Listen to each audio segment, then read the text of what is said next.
La verdadera historia de los gladiadores resuena en la arena. Cierra los ojos y imagine, si lo dice. El rígido, distante 50.000 voces alzandos, al unísono bajo el abrasador sol mediterráneo. Imagine la piedra erosionada que es alza 5 pisos. Una multitud de personas reunidas para presenciar el espectáculo. Para experimentar la crudeza de la mortalidad convertida en entretenimiento. Este es el Coliseo de Roma. Y entre sus arenas sagradas, hombres lucharán, sangran y, a veces, morirán por la gloria de un imperio que maldiría la civilización occidental durante milenios.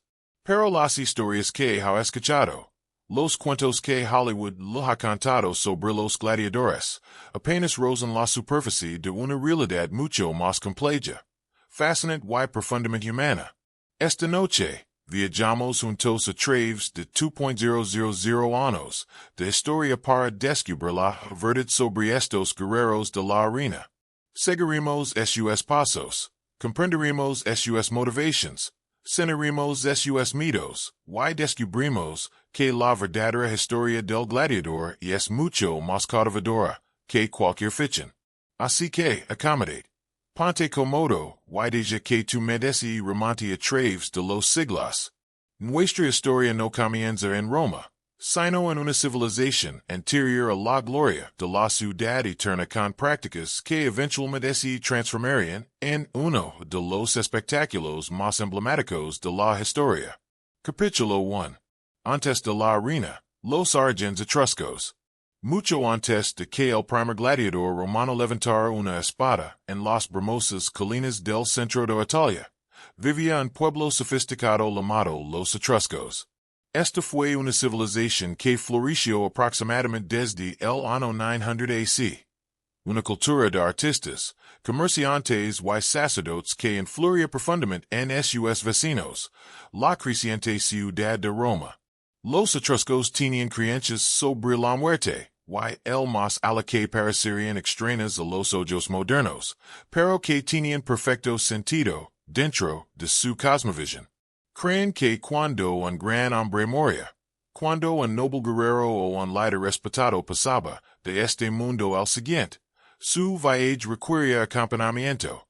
No solo oraciones y ofrendas, sino algo más visceral, más poderoso. Creen que la sangre derramada en honor del difunto fortalecería su espíritu en el más allá, y lo aseguraría un lugar de honor entre sus antepasados. En las ceremonias funerarias etruscas, que eran ceremonias elaboradas que duraban días, los cautivos o esclavos eran obligados a luchar hasta la muerte cerca del lugar de entierro. Esto no era un entretenimiento como lo entendimos hoy. Era un ritual sagrado, una obligación religiosa. La sangre derramada se filtraba en la tierra, alimentando el espíritu del difunto, dando fuerza para su viaje a través del sombrío inframundo que los etruscos temían y veneraban por igual. Estos combates fúnebres se llamaban mona, del latín munus, que significa deber y ofrenda. Eran exactamente eso, un último obsequio a los muertos. Un deber de honor a quienes habían servido a su comunidad en vida. Imaginen estos antiguos rituals de combate.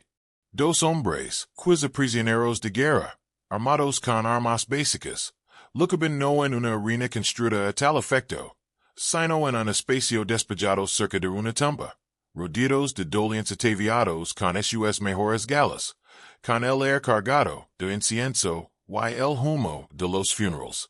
Los romanos, siempre observadores atentos de sus vecinos, absorbieron esta práctica junto con gran parte de la cultura etrusca. Pero siendo romanos, prácticos y grandiosos a partes iguales, con el tiempo transformarían este solemne funeral en algo sin precedentes en la historia de la humanidad. El primer combate de gladiadores romanos registrado tuvo lugar en el 264 AC, en el Foro Barium, el mercado de ganado de Roma. Marco y Decimo Brito, dos hermanos de noble cuna, organizaron combates entre tres parejas de gladiadores para honrar su difunto padre, Junio Brito para Esto seguía muy de cerca la tradición de los juegos funerarios, según la costumbre etrusca. Pero también era algo nuevo. Los romanos, con su creciente población, y su afán por el espectáculo público, adaptarían esta tradición funeraria, y la transformarían gradualmente en entretenimiento de masas. Durante el siglo siguiente, estos juegos funerarios se hicieron más grandes y elaborados. Lo que comenzó con 3 parejas de luchadores se convirtió en docenas, luego en cientos. La ubicación pasó de fincas privadas y plazas de mercado a estructuras de madera construidas específicamente para este fin. El significado religioso nunca desapareció por completo, pero se vio eclipsado cada vez más por el espectáculo. El clamor de la multitud y la política de ofrecer un espectáculo memorable.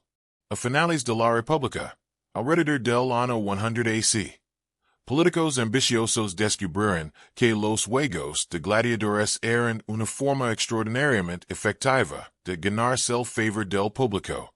El propio Julio César, mientras se desempeñaba como adle, funcionario responsable de los juegos públicos, supuestamente patrocinó combates con 320 parejas de gladiadores, todos vestidos con armaduras de plata. El costo fue astronómico, y el beneficio político, inmenso. El pueblo de Roma amaba esos juegos, y los hombres que les daban lo que querían.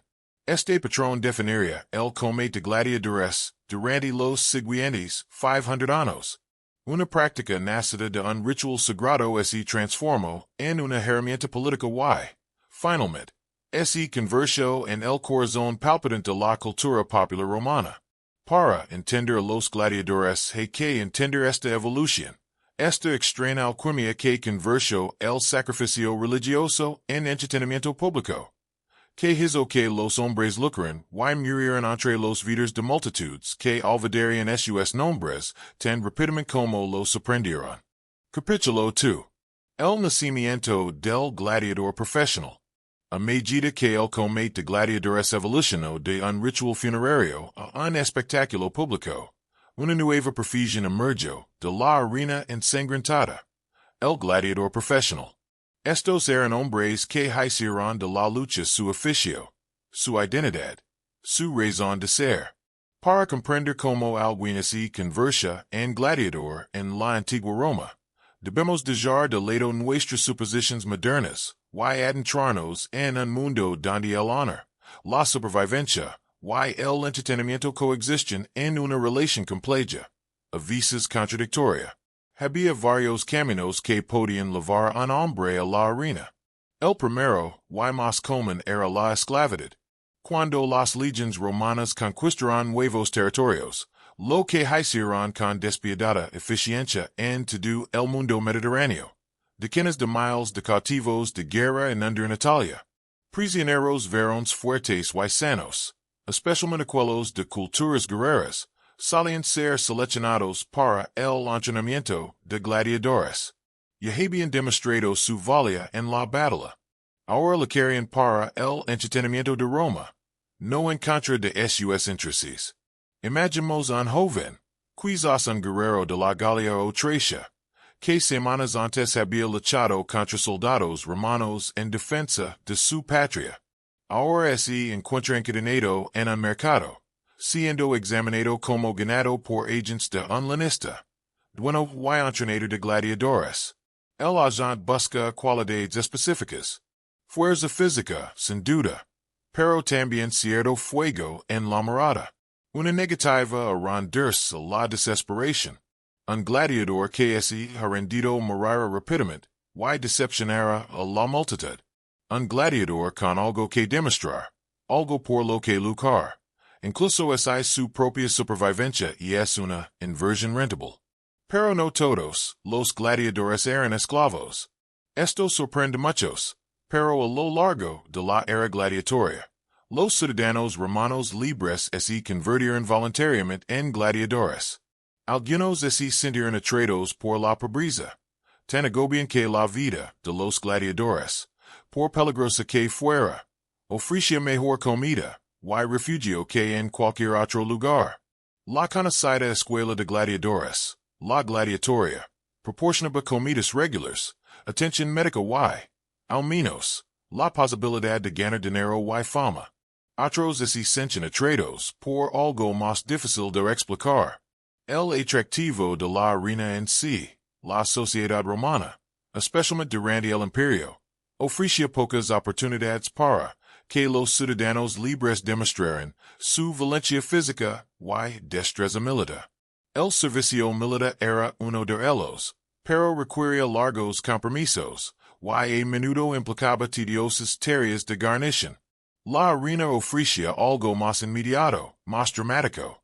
Un hombre podía pisar la reina y, si sobrevivía, emerger como alguien especial, alguien a quien la multitud había visto y aclamado.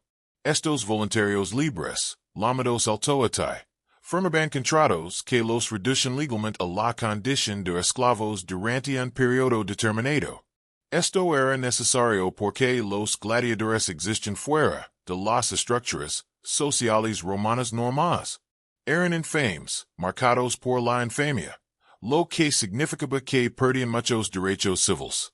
No podían votar, no podían testificar en los tribunales ni ocupar cargos públicos.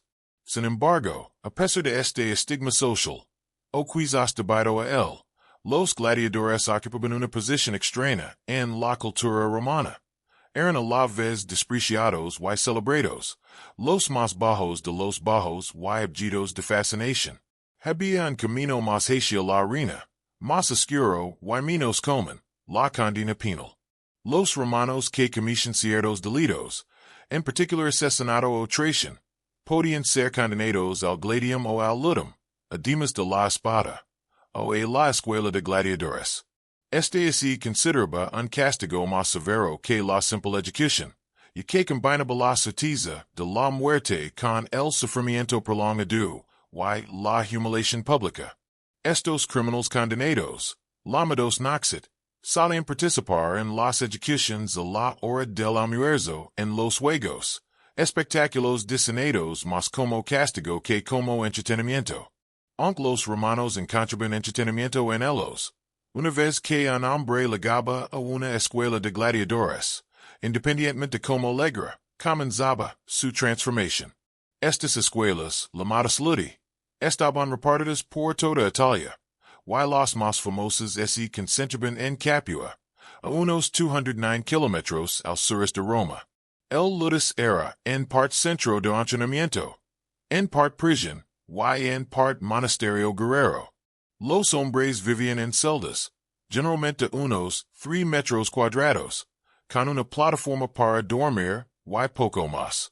Entrenaban en un patio, comían juntos en un salón común, y vivían bajo vigilancia constante.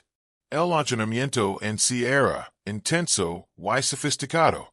Los romanos eran prácticos, y entendían que poner a hombres sin entrenamiento en la arena resultaría en combates aburridos y breves. Querían espectáculo, dramatismo, demostraciones de habilidad. Así pues, los gladiadores entrenaban durante meses, a veces años, antes de su primera aparición pública. Cada escuela empleaba médicos, instructores maestros que eran gladiadores retirados.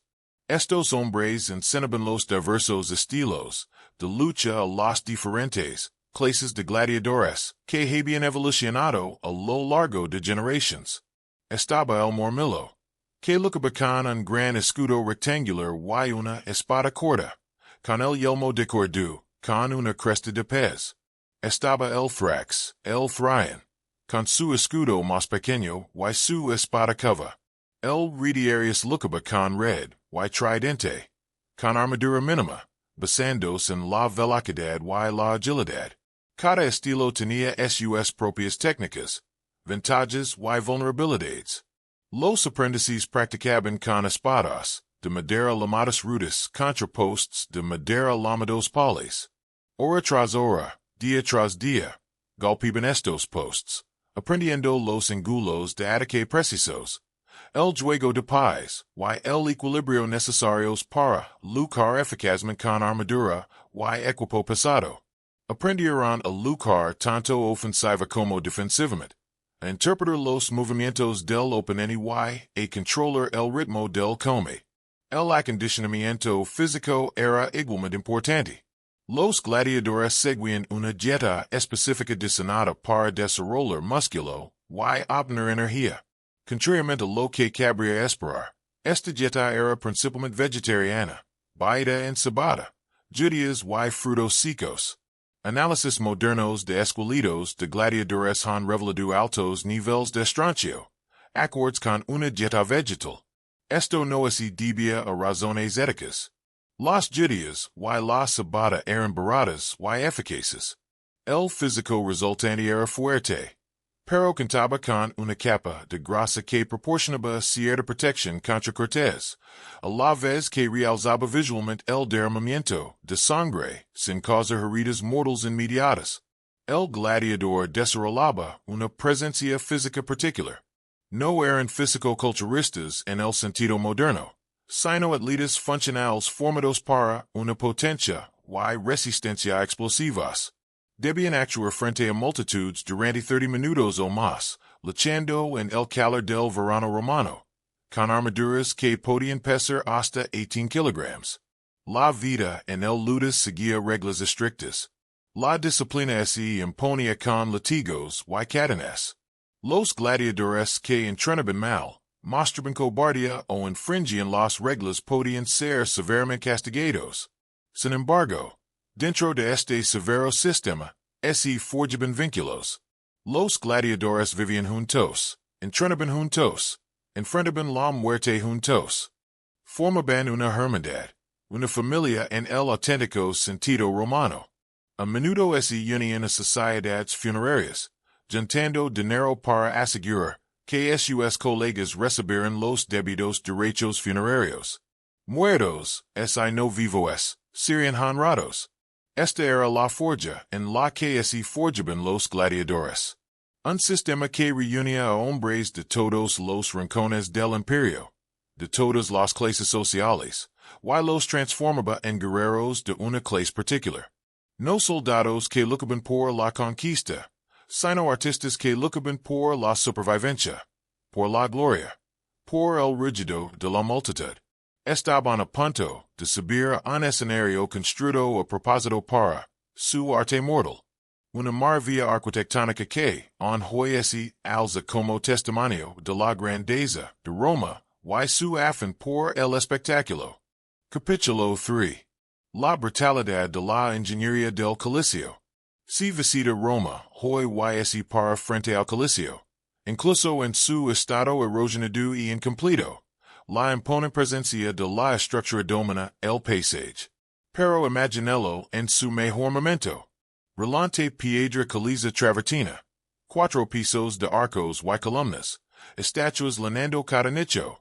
El rugido de 50.000 voces elevandos desde su interior. Este era el anfiteatro Flavio. Aunque la historia lo conoce como el Coliseo, y representaba tanto la cumbre de la ingeniería romana como el escenario más famoso para el combate de gladiadores jamás construido. La construcción del Coliseo comenzó en el año 72 d.C., bajo el emperador Vespasiano, fundador de la dinastía Flavia. Su ubicación fue deliberada y simbólica.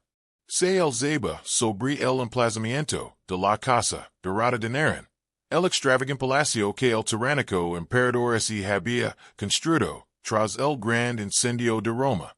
Vespasiano, presentándose como un hombre del pueblo en contraste con los excesos de Neron, drenó el lego artificial de las propiedades de Neron y devolvió las tierras al pueblo romano para convertirlas en un lugar de entretenimiento público. La construcción en sí fue una maravilla de organización y ingeniería. Los esclavos judíos capturados durante la Primera Guerra Judeo-Romana y el asedio de Jerusalén aportaron gran parte de la mano de obra. Durante 8 años, extrajeron y transportaron más de 100.000 metros cúbicos de caliza travertina desde canteras cercanas a Tivoli, a unos 20 metros de Roma. Los bloques de piedra, algunos de hasta 5 toneladas, se transportaron al lugar en carretas tiradas por bueyes, y luego se colocaron en su lugar mediante un complejo sistema de grúas, y polias. Pero la piedra era solo un componente. La construcción del Coliseo utilizó cientos de toneladas de hierro para las abrazaderas, que unían las piedras y innumerables cantidades de hormigón. Ese revolucionario material de construcción romano, para los cimientos, y los muros interiores. El resultado fue una estructura de 189 m de largo, 156 m de ancho, y 48 m de alto. Para ponerlo en perspectiva, fácilmente podría albergar un campo de fútbol moderno con espacio de sobra. La fachada exterior constaba de 4 niveles. La planta baja presentaba columnas dóricas, la segunda, jónicas, y la tercera, corintias, lo que demostraba el amor romano por los órdenes arquitectónicos griegos. El cuarto nivel era un muro salado salpicado de ventanas, y decorado con pilastras corintias. Entre las ventanas de este nivel superior se encontraban los zócalos que sostenían los postes del velarium, un enorme sistema de toldos que se podía desplegar para proteger a los espectadores del sol. La gestión de este velario era responsabilidad de los marineros de la flota romana, concretamente de la base naval de Messina. Estos experimentados costureros entendían de cuerdas, polias y la gestión de grandes extensiones de tela con viento. En los días de función, manipulaban el sistema de cuerdas y polias para extender secciones de lona a lo largo de la zona de gradas, siguiendo el movimiento del sol para la comodidad de los espectadores. Fue una proeza de ingeniería en sí misma. Un sistema de techo retracto casi 2000 años antes de que los estadios modernos reinventaran el concepto. El acceso al Coliseo estaba cuidadosamente organizado a través de 80 entradas arcuadas a nivel del suelo. Cada entrada estaba numerada, y los espectadores portaban fichas que indicaban qué entrada debían usar. Este sistema permitía que todo el anfiteatro se llenara o vaciara en tan solo 15 minutos. Un logro impresionante en la gestión de multitudes, incluso para los estándares modernos. Los romanos entendían la logística, habiendo construido un imperio con tales habilidades organizativas. Una vez dentro, los espectadores se encontraban en una jerarquía social cuidadosamente estructurada, que se hacía visible a través de la disposición de los asientos. El suelo de la arena estaba rodeado por el podio, una amplia terraza donde el emperador, los senadores y las virgenes vestiles se sentaban en cómodas sillas. El siguiente nivel, el manum primum, albergaba asientos para aristocratas y jinetes, la clase mercantil adinerada. Por encima de este, el manum secundum se dividía en secciones inferior y superior para los ciudadanos romanos de clases bajas. En lo más alto, bajo la calamata, se encontraban los ciudadanos más pobres, y los esclavos, que observaban desde bancos de madera o simplemente pie. Esta disposición no se limitaba a la distinción de clases. Se trataba de la teoría política romana materializada. Los juegos eran un regalo del emperador a todos. Pero dentro de ese regalo, cada uno conoce su lugar. Los mejores asientos, cerca de la acción, eran para quienes tenían mayor estatus. Cuanto más alto se sentaba, menos importante era. Aun así, todos podían asistir. Ese era el punto crucial. Desde el emperador hasta el esclavo, todos los romanos compartían esta experiencia, uniéndolos como pueblo, al mismo tiempo que reforzaba su estratificación. Ahora, descendemos al hipódromo, el complejo subterráneo bajo el suelo de la arena. Aquí es donde se desarrollaba la verdadera magia del Coliseo. Oculto a la vista de los espectadores, el hipódromo era una red subterránea de 2 niveles de túneles y cámaras, que cubría la misma superficie que el suelo de la arena. Aquí, los gladiadores esperaban en celdas de detención antes de sus combates. Animales salvajes se pasaban en jaulas traídas de todo el imperio, leones de África, Osos de los Bosques del Norte, incluso elefantes y cocodrilos para occasions especiales. El hipigium continua un ingenioso sistema de poses verticales, y trampillas que conducen al suelo de la arena. Median una combinación de tornos achinados por humanos, y sistemas de contrapeso. Los operadores podían elevar jalas, con animals o gladiadores, a través de estos poses, cronometrando su aparición para lograr el máximo efecto dramático. Imagina ser un espectador. En un momento estás viendo una extensión de arena vacía. Al siguiente, se abre una trampilla, y un enorme león africano salta al suelo de la arena, rugiendo de confusión y furia. La multitud habría enloquecido. Para espectáculos más elaborados, el Coliseo podía transformarse por completo. Los romanos podían inundar el suelo de la arena hasta una profundidad de aproximadamente 1 metro, creando un lago artificial poco profundo. Sobre esta agua escenificada namaki, reconstrucciones de famosas batallas navales, pequeños buques de guerra construidos a escala, y tripulados por prisioneros condenados participaban en combats reales, embestidas y abordadas mientras la multitud observaba.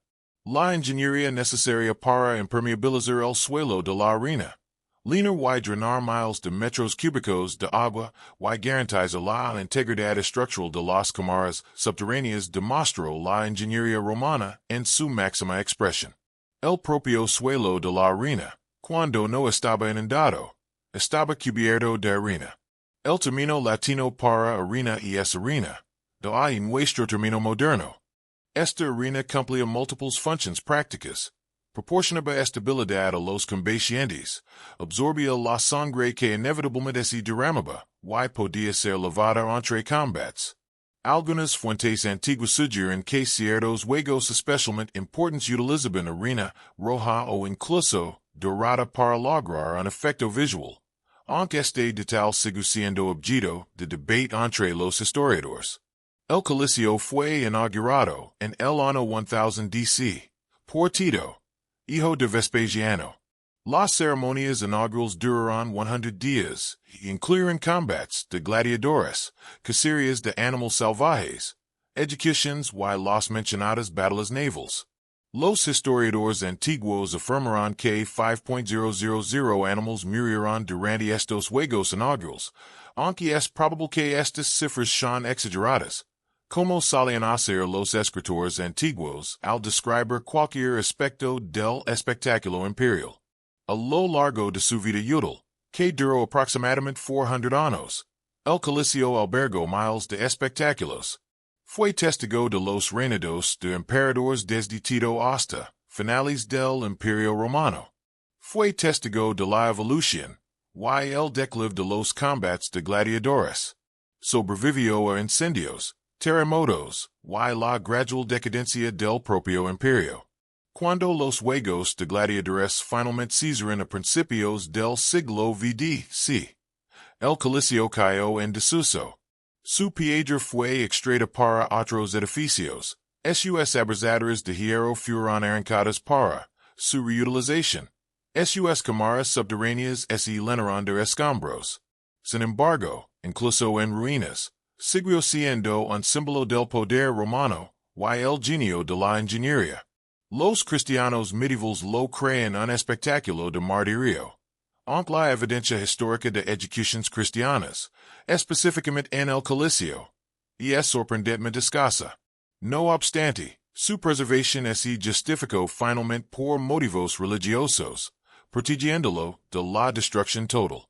Hoy, de pie en el Coliseo, en los paseos por donde antaño caminaban los gladiadores, aún así puede sentir el peso de la historia. Las piedras recuerdan, aunque no pueden hablar. Este era el escenario, el teatro más grandioso jamás construido para el mortífero arte del combate de gladiadores. Ahora, dirigamos nuestra atención a las representaciones, a los hombres que caminaron por esos paseos, y sobre esa arena ensangrentada, y lo que realmente ocurrió cuando la multitud rigió, y comenzó la lucha. Capítulo 4. Tipos de gladiadores. Las clases guerreras. Al igual que los caballeros medievales tenían sus diferentes órdenes, y especializations, los gladiadores romanos se dividían en clases distintas, cada una con su propio equipo, estilo de lucha y enfoque táctico. Esto no era casual. Fue cuidadosamente diseñado para crear variedad en la arena, y presentar diferentes enfrentamientos, que muestran diferentes habilidades, y crean distintos tipos de drama. Esta noche, conozcamos estas clases guerreras para comprender sus armas, y armaduras, y vimos cómo los romanos categorizaban a los hombres, que luchaban para su entretenimiento. El murmillo, cuyo nombre posiblemente deriva de una palabra griega para un tipo de pez, era uno de los tipos de gladiadores más fuertemente armados. Imagínenselo. Lleva un gran casco con cresta, ala ancha y regila facial, que lo protege la cabeza y limita su visión y audición. Su brazo derecho está envuelto en lino acolchado y cuero lamado maná, que se extiende desde la mano hasta el hombro. En el brazo izquierdo, lleva un scutum, el gran escudo rectangular usado por los legionarios romanos, que ofrece una protección considerable. Su pierna derecha está protegida por una espinilla metálica acalcada. Para atacar, empuña un gladius, la espada corta romana, perfecta para ataques de estacada a corta distancia. El estilo de lucha del murmillo enfatizaba la paciencia defensiva, y los golpes potentes y decisivos. Ese gran escudo dificultaba un ataque directo, mientras que su armadura lo permitía absorber golpes que incapacitarían a luchadores menos protegidos. Sin embargo, toda esa protección tenía un precio, el peso. Un mormo completamente equipado cargaba entre 18 y 23 kilos de equipo, lo que lo hacía relativamente lento y vulnerable a oponentes más ágiles. Aquí es donde entraba en juego el pensamiento estratégico. A los romanos les gustaba emparellar diferentes tipos de gladiadores para crear situaciones tácticas interesantes. Un enfrentamiento común era el de murmillo contra Realmente. Y estos dos luchadores representaban extremos opuestos del espectro gladiatorio. El Realmente, el luchador de red, era quizás el tipo de gladiador visualmente más distintivo. Casi no llevaba armadura, en el casco, en el escudo, solo una hombrera llamada galeras en el hombro izquierdo, y un armuard en el brazo izquierdo. Como armas, llevaba una red lustrada, de unos 3 metros cuadrados, un tridente y una daga. Su estilo de lucha dependía completamente de la movilidad y el control de la distancia. Imaginen esta peli. El murmillo avanza, con el escudo en alto, intentando acortar distancia para un golpe de espada. El Realmente de vueltas, manteniéndose fuera de alcance, tanteando con su tridente.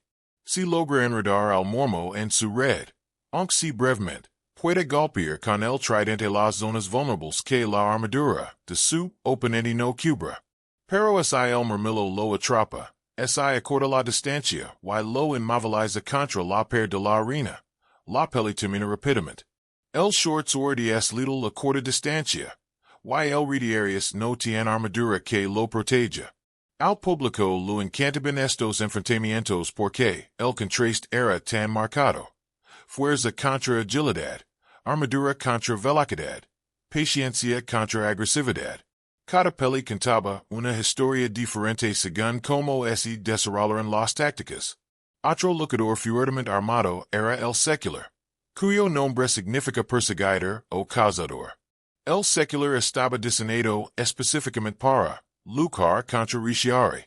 Su yelmo era liso y redondeado, con solo pequeños agujeros para los ojos, diseñados para que las puntas de un tridente no se engancharan en crestas o aberturas decorativas. Llevaba un gran escudo similar al del murmillos, pero la visión restringida de su yelmo lo hacía aún más vulnerable a un oponente en movimiento. La tarea del secutor era simple en concepto, difícil en ejecución. Acorta la distancia con el Realmente antes de que llegara el agotamiento. Esos pequeños agujeros para los ojos que lo protegen también lo acaloraban, restringen su respiración, y limitaban su visión. El tiempo no estaba del lado del secutor. El guerrero órdico tres representaba una filosofía de combate completamente diferente, bautizado con el nombre de guerreros de la región de Tracia, en lo que hoy es Bulgaria, y el norte de Grecia. El tres portaba un pequeño escudo ligero, cuadrado o rectangular, llamado parmula. Su arma era distintiva, una espada cava llamada buscador, de unos 60 centímetros de largo, con una hoja que se curvaba hacia adelante en la punta como un cuchillo cookery moderno. Este diseño lo permite rodear el escudo de un oponente y golpear en ángulos inesperados. El 3x levaba equipo protector en ambas piernas, con gribas que se extendían sobre sus rodillas, y su brazo derecho portaba el maná estándar. Su yelmo era distintivo, a menudo con una cimera de grifo y ala ancha. Su estilo de lucha enfatizaba los movimientos rápidos, los ataques angulares, y el uso de la espada cava para encontrar huecos en la defensa del oponente. El thrax se enfrentaba a menudo al marmillo, creando un duelo entre una espada cava ligera y una hoja recta pesada. El hoplomachus se inspiró en los guerreros hoplite griegos. Levaba un escudo redondo de bronce, más pequeño que el scudum rectangular, pero un robusto. Como armas, usaba una espada recta o, más distintivamente, una lanza larga llamada asta. Las gribas lo protegen ambas piernas, y su yelmo estaba empleado, y con visera. El hoplomachus lucaba a media distancia, usando su lanza para mantener a raya a los oponentes, desenvenenándola solo si esta se perdía o se rompía. El provocador era único entre los gladiadores porque solo lucaba contra otros provocadores. Estos se consideraban los combates de gladiadores más prestigiosos, posiblemente porque el equipo era similar al de los legionarios romanos, lo que hacía que las luchas resonaran con las asociaciones militares que los romanos admiraban. Un provocador usaba una coraza, un gran escudo rectangular, una grive y un yelmo sin ala, pero con protección facial completa. Lucaba con un gladius. Estos combates enfatizaban la esgrima pura, sin las variaciones tácticas que creaban los diferentes tipos de equipo. Luego estaban los tipos más exóticos, vistos con menos frecuencia, pero memorables cuando aparecían. El asidarius lucaba desde un carro como los antiguos guerreros británicos o celtas. Estos espectáculos se centraban más en la novedad del combate en carros que en la competencia seria de mariscos, pero añadían variedad al programa. El demicaris lucaba con dos espadas, una en cada mano, con poca armadura. Era título impresionante, pero probablemente más una cuestión de espectáculo que de efectividad práctica en el combate. El público adoraba el flash, los ataques giratorios. Incluso el resultado a menudo estaba predeterminado.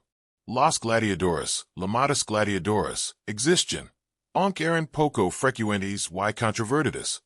Solían luchar contra otras mujeres, y sus combates se consideraban novedades.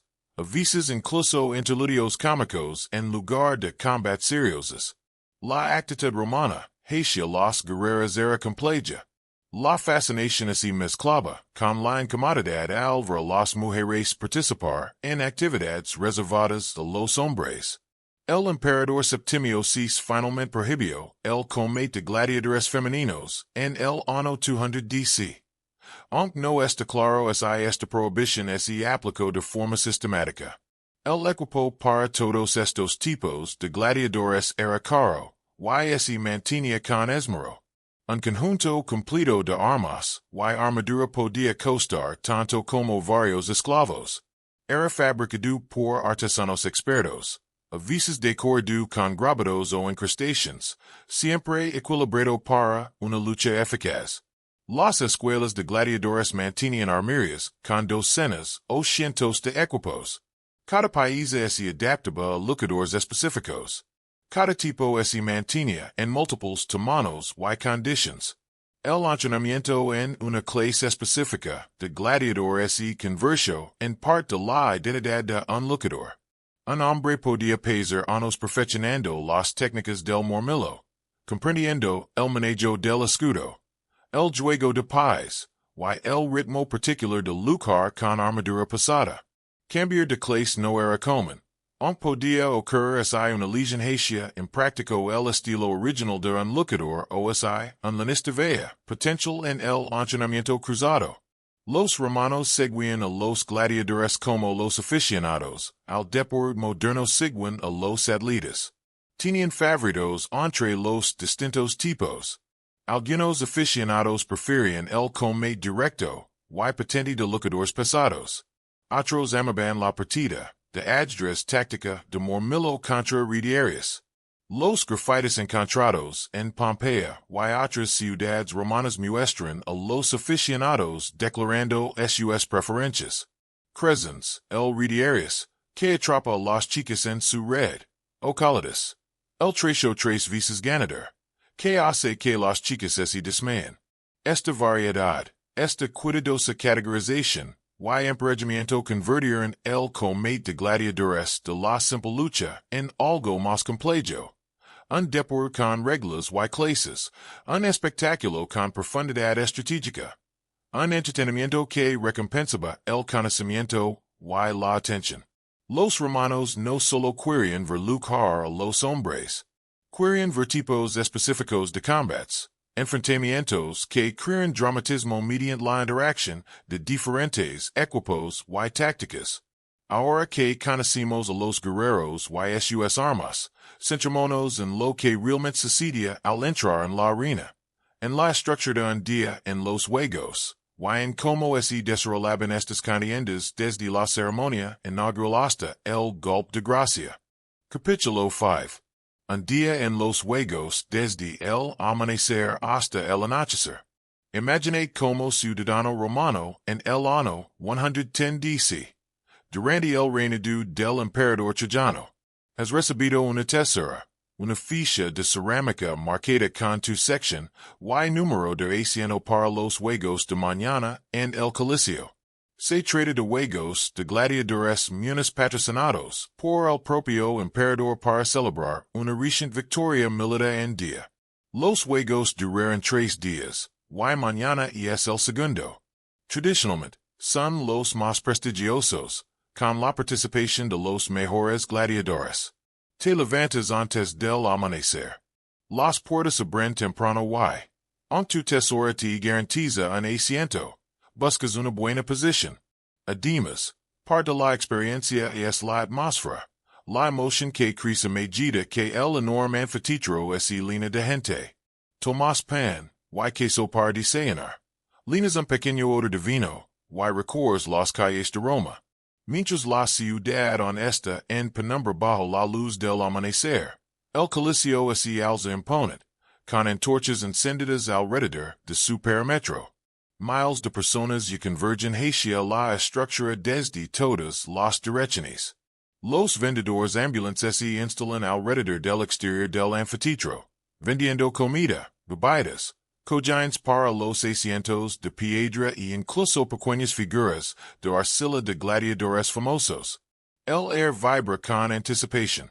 Encuentras tu entrada, la número 43, y ante la multitud que fluye. El pasear se abre al interior, y subes las escaleras hasta tu sección, en la segunda grada. Eres un respetable ciudadano romano, de recursos modestos, comerciante, así que tu asiento es razonable. A unos 12 metros sobre el suelo de la arena, lo suficientemente alto para verlo todo, lo suficientemente bajo para sentir la acción. Te acomodas en el banco de piedra, agradecido de haber traído un cajón. A medida que sale el sol, el anfiteatro sigue llenando. 50.000 personas, tal vez más. Todas encuentran sus lugares. El ruido es increíble. Un suave rígido de conversaciones, interrumpido por gritos mientras los amigos se van a través del vasto espacio. Los vendedores recorren los pasillos vendiendo vino, frutos secos, y embutidos. Compras una copa de pesca. La mezcla barata de vino y agua que es la bebida de la gente comen, y los soldados. El emperador liga media mañana, y su aparición provoca una olida de ruido. Todos se ponen de pie, vitoreando. Trajano saluda a la multitud con una mano alzada, y se acomoda en su elaborado asiento del podio. Rodadu de su corte, y sus guardias. Las virgenes vestals, las sacerdotisas sagradas de Roma, se sienten cerca en lugares de honor. Senadores y otros dignatarios ocupan el resto del podio. Los juegos comienzan con una pompa, una precisión ceremonial.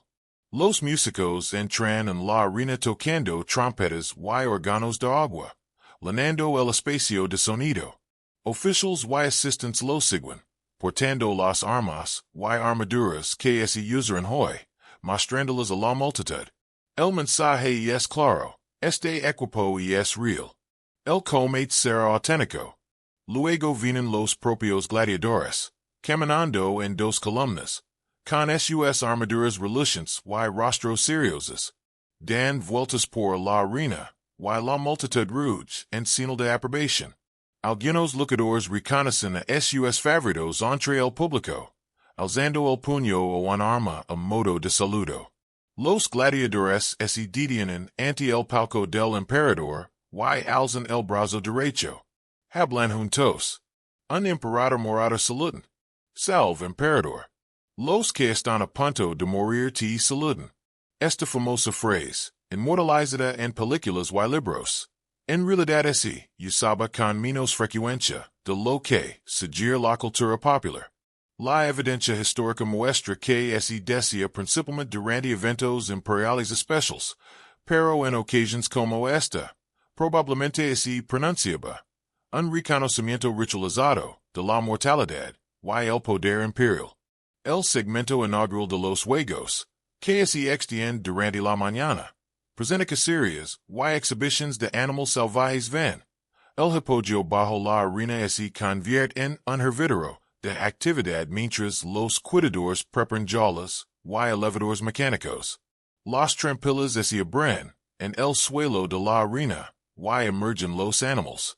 Osos, leopardos, jabalíes, incluso avestruces para exhibiciones más exóticas.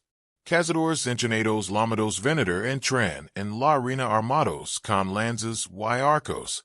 Estos hombres son especialistas, no gladiadores, aunque entrenan con similar intensidad. Las cacerías pueden ser simples exhibiciones de habilidad. Un venta contra un león en lo que equivale a una peligrosa demostración de caza, o pueden ser más elaboradas, con decorados y escenografías rígidas en la arena para crear la impresión de un paisaje forestal o montañoso. Decenas de animales pueden ser liberados a la vez, cazados por equipos de venedor en esfuerzos coordinados. El público lo disfruta, aclamando las matanzas exitosas, y jadeando ante las situaciones límite. Pero estas cacerías también tienen un lado oscuro. Algunos criminales condenados son enviados a la arena desarmados durante las exhibiciones de animales, entregados a las bestias para ser ejecutados por el best damnio ad bestes. Esto no es entretenimiento por el entretenimiento. Es un castigo público y brutal. Los criminales pueden ser verdaderos asesinos o enemigos políticos del Estado. En cualquier caso, sus muertes satisfacen el sentido romano de justicia pública, vergonzosa y definitiva. Observas, sin disfrutarlo especialmente, pero entendiendo que así es como Roma trata a quienes violan sus leyes más sagradas. Alrededor del mediodía, terminan las exhibiciones de animales. El cálido sol italiano se directamente sobre nuestras cabezas, aunque el valerium se ha empleado para dar sombra a gran parte de los asientos. Y es entonces cuando tienen lugar las ejecuciones a la hora del almuerzo. Los espectáculos meridiani. Se trata de los criminales noxi condenados a muerte en la arena. Se ven obligados a luchar entre sí con armas, a veces en parejas, a veces en grupos. A diferencia de los gladiadores entrenados, estos hombres carecen de técnica, armadura, y gloria. Sus combats son breves y brutales. Un hombre puede matar a otro, solo para ser inmediatamente enfrentado a un nuevo oponente. Y continúan hasta que esté demasiado herido para luchar, y es eliminado por los asistentes de la arena. Algunos criminales son crucificados o quemados en la hoguera en la arena. Sus ejecuciones se disfrazan de recreaciones mitológicas. Se puede ver a un hombre vestido de promedio, encadenado a una roca, y luego observa cómo una águila amaestrada y es liberada para atacarlo, desgarrando su carne en una lúgubre parodia del mito. Muchos espectadores se marchan durante esta sesión de mediodía, saliendo a buscar comida, para escapar del calor, para evitar los sombríos espectáculos. Sales tú mismo, compras salchichas a la parrilla, y más vino a un vendedor, estirando las piernas en los pasillos. La piedra se mantiene sorprendentemente fresca a pesar del calor del día. Un testimonio de la comprensión arquitectónica romana. A media tarde, estás de vuelta en tu asiento porque ahora viene lo que todos vinieron a buscar, los combats de gladiadores. La arena ha quedado impecablemente limpia. Arena fresca se extiende por su superficie. El ambiente cambia. Las actividades de la mañana fueron preludios. Ahora comienza el evento principal. Un heraldo anuncia el primer come. Dos luchadores entran por extremos opuestos de la arena. Un mormon y un trío. No son las atracciones principales. No son los nombres famosos, pero son luchadores hábiles. Y la multitud se acomoda para observar. Los dos gladiadores se acercan al podio, saludan al emperador, y luego se giran para encararse. Un árbitro llamado asuma Rudy supervisa el come. El mismo es un respetado ex gladiador, que porta un palo largo que usa para separar a los luchadores es necesario, para pausar la acción, para hacer cumplir las reglas. Sí, hay reglas. Esto no es una masacre al azar. Y es un combate organizado con convenciones y expectativas. Los luchadores comienzan con cautela, dando vueltas, probando las reacciones de los demás. El mormillo avanza tras su gran escudo. El 3X se mantiene ágil, moviéndose lateralmente, tanteando con su espada cova. Los primeros intercambios son rápidos, tentativos. Metal choca contra metal cuando el buscador del 3X raspa el escudo del mormillo. La multitud reacciona a cada movimiento. Victoria cuando alguien asesta un golpe. Gaim cuando un luchador tropieza. Grita consejos y ánimos. Tú también gritas. Aunque no estás seguro de que los luchadores pueden oír voces individuals en el rígido general. El ritmo aumenta. El mormillo avanza agresivamente, usando su peso y escudo para empujar al 3X hacia la pared de la arena. El 3X no puede dejarse atrapar, así que se desata, moviéndose a la derecha, dando vueltas hacia el centro. Y es más rápido. Pero cada minuto que pasa, el equipo más pesado del mormillo se vuelve menos pesado a medida que ambos luchadores calientan, y la adrenalina supera la fatiga. 10 minutos después, el 3X comete un error y se excede en un ataque. El mormillo bloquea con su escudo y contraataca con una estacada que alcanza al 3X en el hombro, cortando el acolchado de su manique. La sangre fluye. No es una herida mortal, pero es significativa. La multitud ruge. El 3X sabe que ahora está en problemas. Se vuelve más agresivo, más desesperado, tratando de terminar la pelea antes de que la pérdida de sangre lo debile. Pero la desesperación lo vuelve descuidado. El mormillo, presenciando la victoria, aprovecha su ventaja. Otro intercambio. Y el gladius del mormillo de en el blanco, clavándose en el muslo del 3X. El 3X cae, arrodillándose. No puede continuar. Levanta un dedo, en señal de sumisión. El rígido de la multitud cambia de tono, conversiondos en una maria de voces individuals que gritan mit, de jolo vivir, o yugula matalo. Tú mismo gritas, mit, lucho bien, y la valencia debe ser recompensada. La decisión final recae en el editor, el patrocinador de los juegos. Hoy, SAES el emperador. Trajan observa un momento, sopsando el sentimiento de la multitud, y luego levanta la mano. Su pulgar no está en arriba en abajo, sino extendido horizontalmente. Y luego levanta la mano, inclinándolo hacia el pecho. Este es Messiah. Misericordia. El thrix vivira para lucar otro día. El lucador derrotado, Asian con gratitud y alivio. Los asistentes de la arena entran para ayudarlo. El vencedor, el mormilo, levanta los brazos en señal de triunfo, reconociendo los víderes de la multitud. Recibiría un premio por esta victoria, probablemente una rama de palma que simboliza el triunfo y una bolsa de monedas. La tarde continuaba con más combates. Algunos eran más equilibrados. Combates que se prolongaban durante 20 o 30 minutos. Ambos combatientes estaban exhaustos. El resultado era incierto hasta el último momento. Otros eran más breves, con un lucador claramente superior, terminando el combate rápidamente. No todos los combates terminaban con una muerte o incluso con una lesión grave.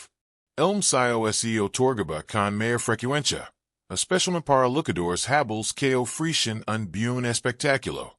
Pero a veces los pulgares se desestimaban. Un lucador que mostraba cobardía, que intentaba evitar el combate, que decepcionaba a la multitud, podría no recibir misericordia. El vencedor entonces se vería obligado a despedir a su oponente. La multitud observaba como el gladiador derrotado aceptaba su destino, idealmente con dignidad, arriesgándose a recibir el golpe fatal. Sería rápido, o debería serlo.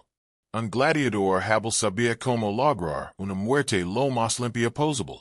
A medida que el sol comenzaba a ocultarse en el horizonte, llegaba el evento principal del día. Dos famosos lucadores, ambos veteranos de muchos combates, ambos con numerosas victorias, entran en la arena. Has oído hablar de ellos. Todos lo han hecho.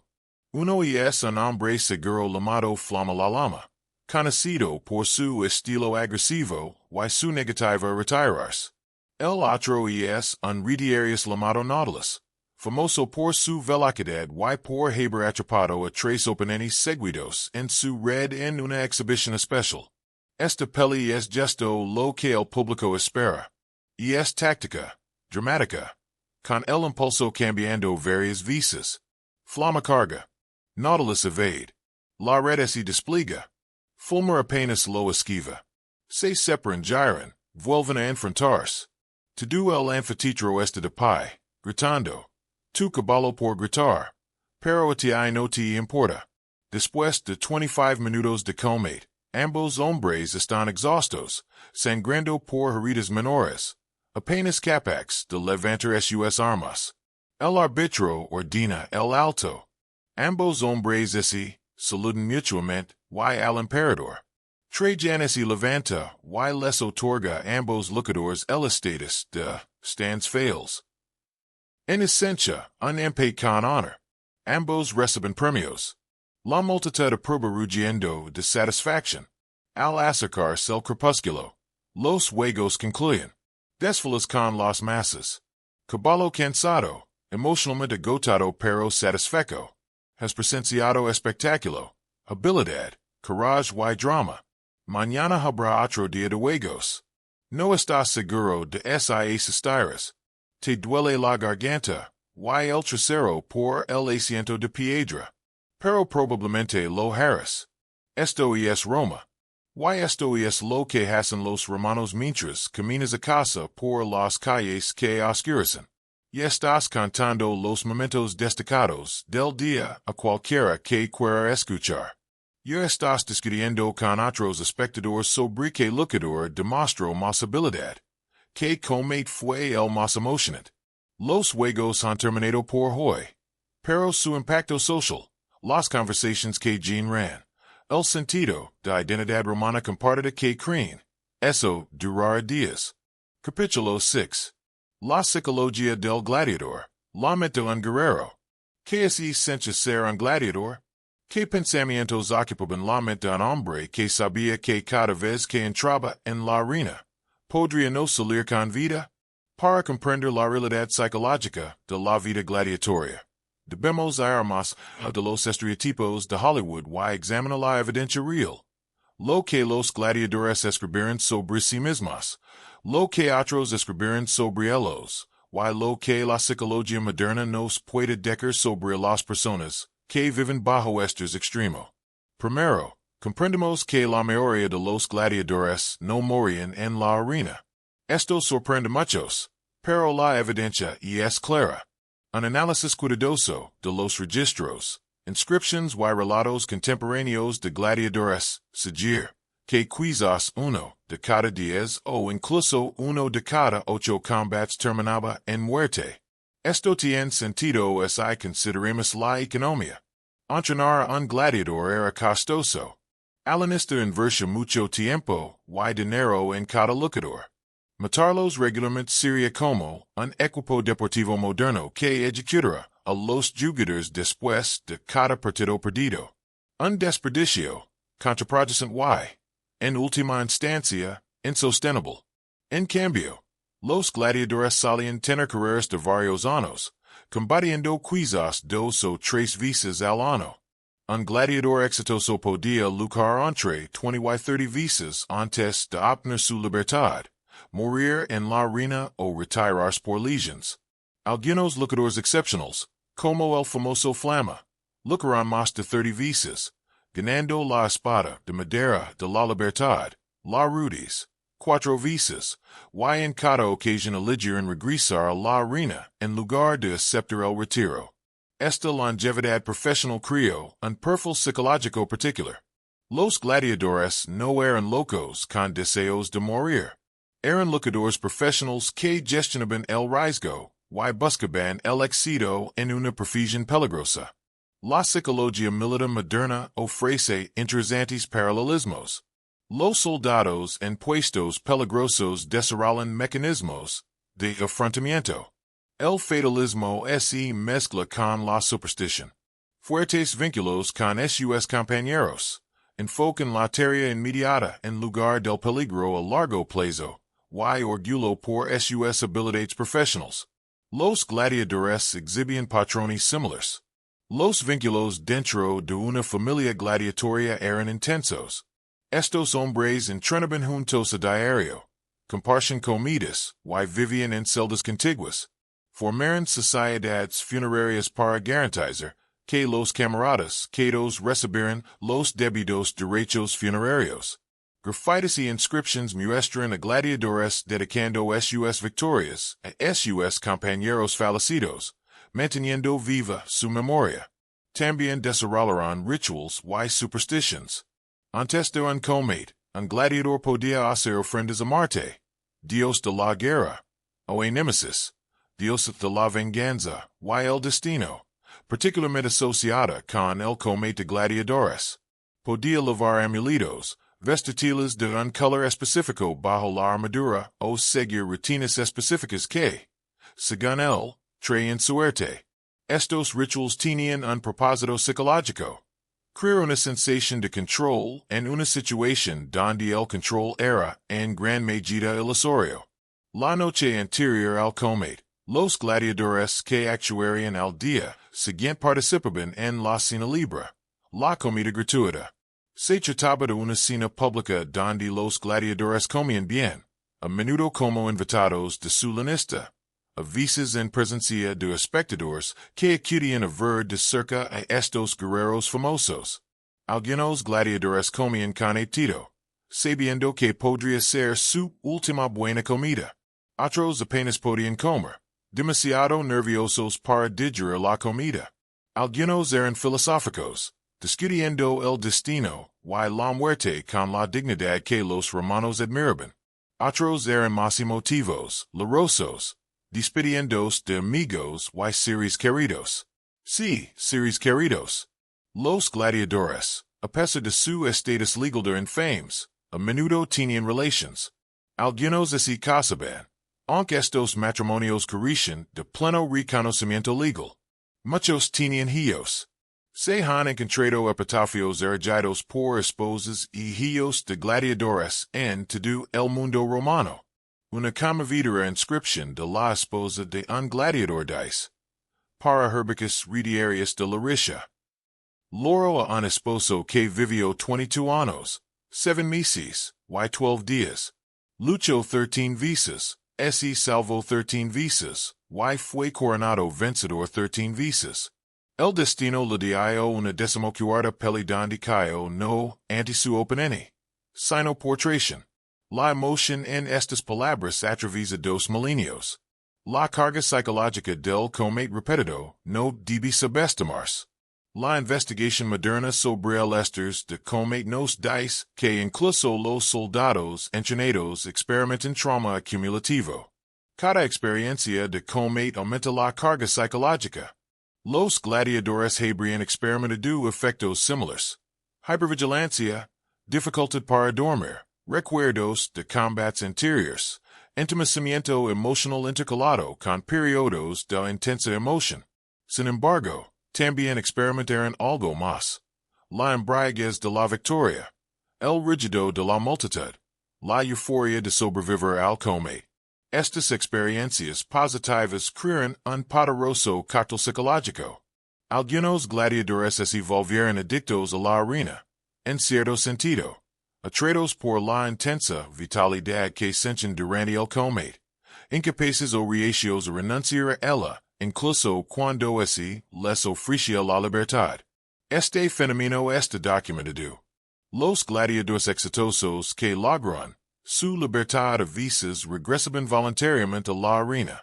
Formaban huevos contratos para regresar a la profesión que casi los había matado. ¿Por qué? Las fuentes antiguas ofrecen diversas explicaciones. Necesidad económica, incapacidad para desenvolverse en la sociedad normal, adicción a la fama y la gloria. La psicología moderna probablemente diagnosticaría a muchos de estos hombres con afecciones relacionadas con traumas que dificultaban la vida civil, combinadas con el intenso vínculo y el sentido de propósito que brindan las organizaciones militares. Consideremos a Flama, mencionado anteriormente. Obtuvo su libertad en 4 ocasiones distintas, median victorias, y la concesión de los rudis por parte de patrocinadores impresionados. En cada regreso, luchó 34 veces documentadas, ganando 21 combats, recibiendo un new veces, y logrando empates 4 veces. Murió a los 30 años, no en la arena, sino por enfermedad, y su lápida, erigida por compañeros gladiadores, lo llamasirio de nacionalidad, quien luchó 34 veces. El orgullo en ese epitafio es palpable. Este fue un hombre que encontró identidad y significado en la arena, por brutal que pueda parecernos. La arena también afectó la autopercepción de los gladiadores de maneras complejas. Por un lado, eran los más bajos de los bajos, infames, socialmente contaminados por su profesión. Por otro lado, los gladiadores exitosos eran celebridades reconocidas en las calles, perseguidos por mujeres de todas las clases sociales, seguidos de grafitis y canciones populares. Esta contradicción debió de ser psicológicamente confusa, a la vez despreciada y celebrada, inferior y superior. Los grafitis de Pompeya capturaron esta dualidad. Calados, el thrix, embeliza las chicas, aparecen una perd. En otra, crescens, el reciario, posee los corazones de todas ellas. Sin embargo, estos símbolos del mismo sexo tenían prohibido legalmente el acceso a muchos lugares sociales. No podían votar ni testificar en los tribunales. Su fama era real, pero limitada, celebrada en ciertos contextos, desestimada en otros. Algunos gladiadores parecen interiorizar un sentimiento de orgullo por su profesión a pesar de, o quizás debido a, sus peligros.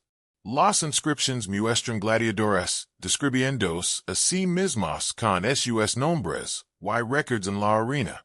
Marco Antonio Mormillo, 12 victorias. La implicación es clara. Si lo que sí, diga lo que diga la sociedad de mí. Soy un guerrero que ha enfrentado a la muerte, y ha prevalecido. Esta identidad guerrera ayudaba a los gladiadores a enfrentarse a la arena con valencia. La cultura romana valoraba las virtudes, un concepto que combinaba valencia, hombría y excelencia. Los gladiadores, a pesar de su bajo estatus legal, podían demostrar virtudes en su forma más pura. Valencia física ante la muerte, destreza en las artes marciales, disposición para afrontar el destino, con dignidad. Cuando un gladiador derrotado aceptaba la muerte sin suplicar, sin cobardía, demostraba sus virtudes. La multitud lo respetaba, incluso lo honraba. El entrenamiento proporcionaba otro ancla psicológica. La rutina diaria de práctica. Los ejercicios repetitivos, y el acondicionamiento físico crean un marco de normalidad dentro de la vida normal de un gladiador. Pasar horas al día practicando golpes de espada contra un post, concentrándose en la técnica y la forma. Se vuelve meditativo y relajante. Los ritmos familiares de la vida de entrenamiento, por brutales que fueran, proporcionaban estabilidad psicológica. La relación entre un gladiador y su médico, el entrenador que lo enseñaba a luchar, era particularmente importante. Este solía ser un ex-gladiador, alguien que comprendía los mitos y las prisons. Un buen médico era en parte entrenador, en parte psicólogo, y en parte figura paterna. Conoce la personalidad de cada luchador, sus mitos y fortalezas, y lo preparaba, tanto mental como físicamente para el combate.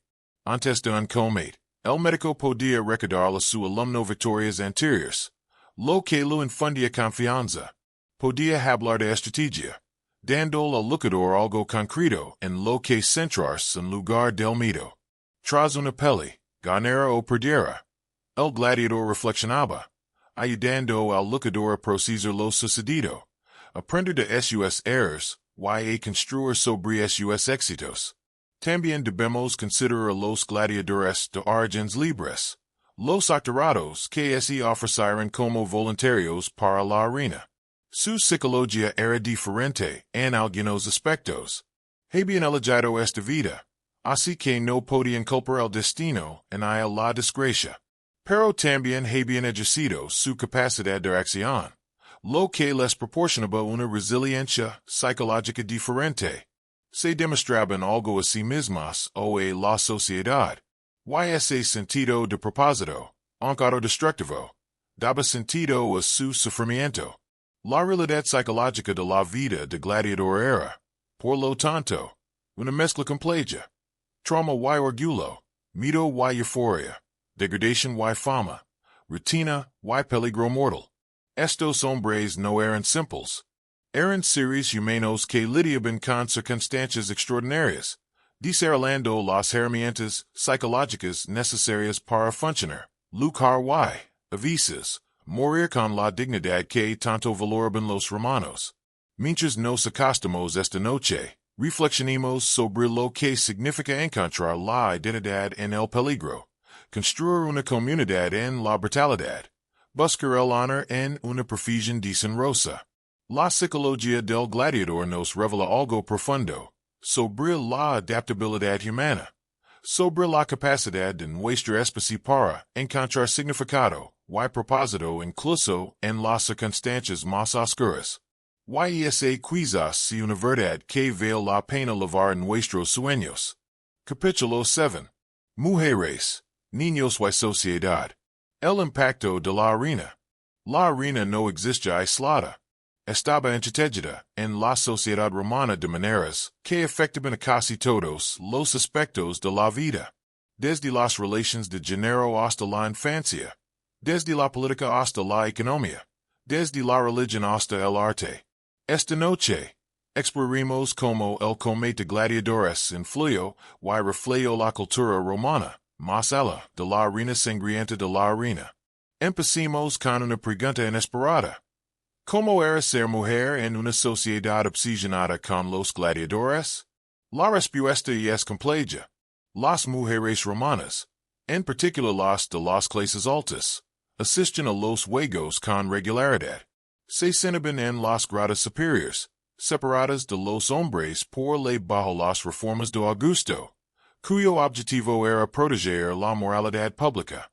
Sin embargo, en la sección exclusivamente femenina, las mujeres hablaban de los gladiadores con el mismo entusiasmo que sus homólogos masculinos, y más aún, muchas mujeres romanas se sienten abiertamente enamoradas de ellos. A pesar de su bajo estatus social, o quizás debido a él, los gladiadores ejercen un intenso atractivo erótico para muchas mujeres romanas. Los antiguos statistas y moralistas se quejaban constantemente de este fenómeno. Juvenal, el statista romano, escribió con mordacidad sobre Hipatia, la esposa de un senador que abandonó a su familia para ir a Egipto con un gladiador llamado Sergio. A pesar de que, según la descripción de Juvenal, Sergio ya había pasado su mejor momento y estaba marcado por innumerables luchas, que atraía a las mujeres a los gladiadores, el peligroso atractivo de lo prohibido. Ciertamente, estos eran hombres que existían al margen de las restricciones sociales normales, que encarnaban una especie de masculinidad pura, de la que quizás carecían los hombres romanos respetables, con sus togas y retórica. Los gladiadores eran atletas. Sus cuerpos estaban en óptimas condiciones físicas. Se enfrentaban a la muerte con regularidad, y presumiblemente sabían vivir intensamente el momento. Para las mujeres en matrimonios concertados con hombres elegidos por razones políticas o económicas, un gladiador representaba pasión, peligro y emoción. Algunas conexiones entre mujeres y gladiadores eran pura fantasía, el equivalente antiguo a los flechazos de famosos. Los grafitis de Pompeya muestran a mujeres escribiendo los nombres de los gladiadores acompañados de corazones o declaraciones de amor. Pero otras relaciones eran reales. Los gladiadores tenían esposas, amantes y amantes de todas las clases sociales. Estas relaciones violaban las normas sociales, pero aún así existen. Testimonio del complejo estatus que ostentaban los gladiadores. Legalmente degradadas, pero prácticamente celebradas. Luego estaban las propias gladiadoras, las gladiadoras. Estas mujeres eran poco comunes, pero definitivamente existen. Tenemos evidencia arqueológica. Un relieve de mármol de Halicarnasses muestra a dos gladiadoras llamadas Amazona y Aquilia. La inscripción indica que lucraron hasta un empate honorable. Tenemos referencias textuales. El emperador Domitian patrocinaba los combates de gladiadores femeninos. Suetonius menciona a mujeres luchando a la luz de las antorchas. Y Dioesius describe a mujeres de familias respetables luchando en la arena. Los romanos encontraban a los gladiadores fascinantes y inquietantes a la vez. Desafiaban las ideas romanas fundamentales sobre los roles de género. Se suponía que las mujeres debían ser modestas, domésticas, centradas en el hogar y los hijos. Los gladiadores violaban todas estas expectativas, exhibiendo sus cuerpos, participando en la violencia, compitiendo en la arena masculina por excelencia. Algunos romanos los consideraban un entretenimiento excitante. Otros los vieron como signos de decadencia moral, evidencia de que Roma estaba abandonando los valores tradicionales. El emperador Septimio VI finalmente prohibió el combate de gladiadores femeninos en el año 200 DC, probablemente porque se consideraba vergonzoso en lugar de porque fuera poco común. El hecho de que se necesitara una prohibición sugiere que las gladiadoras estaban lo suficientemente presentes como para ser notorias y controvertidas. Ahora piensa en los niños que crecen en esta cultura. Los niños romanos jugaban a juegos de gladiadores como los niños modernos podrían jugar soldados o superhéroes. Tenían armas en miniatura, figuras de arcilla de gladiadores famosos, y recriben combats famosos en las calles y foros. Excavations arqueológicas han descubierto equipo de gladiadores de Jigit, evidencia de este juego infantil. Pero este juego tenía una dimensión más oscura. Los niños romanos estaban siendo socializados en una cultura que aceptaba la violencia como entretenimiento, que veía matar como deporte. Para los estándares actuales, esto parece profundamente problemático. Para los estándares romanos, era educación. Los niños aprendían sobre el coraje, sobre enfrentar la muerte con dignidad, sobre los valores romanos de las virtudes y la gloria. Aprendieron que la vida era corta, que la muerte legaba a todos, y que la forma en que la enfrentabas importaba más que el momento en que legaba. Algunos niños romanos asisten a los juegos, aunque sentarse durante horas de sangre y muerte debió haber sido traumático según la comprensión psicológica moderna. Pero los romanos no pensaban así. Creen que exponer a los niños a la realidad, incluida la realidad de la muerte, los hacía más fuertes. La infancia romana era más dura que la infancia occidental moderna en casi todos los aspectos. La mortalidad infantil era alta. Las enfermedades eran comunes. La guerra era frecuente. La muerte no es ocultaba. Era parte de la vida. Y los juegos lo hacían explícito. Los juegos también funcionaban como un pegamento social, creando experiencias compartidas a través de las divisiones de clase. Cuando 50.000 romanos se reunían en el Coliseo, compartían algo. El emperador, los senadores, los comerciantes, los esclavos, todos presentaban el mismo espectáculo. Sí, se cenaban en diferentes áreas reforzando la jerarquía social, pero estaban juntos. Vitoreaban a los mismos luchadores, se quedaban boquiabiertos ante los mismos casi accidentes, debatían los mismos resultados. Esta experiencia comunitaria era políticamente importante. Los emperadores comprendían que ofrecer juegos al pueblo lo hacía feliz, y menos propenso a moderarse o rebelarse. La famosa frase pan y circo de la época juvenil capta esta visión cínica.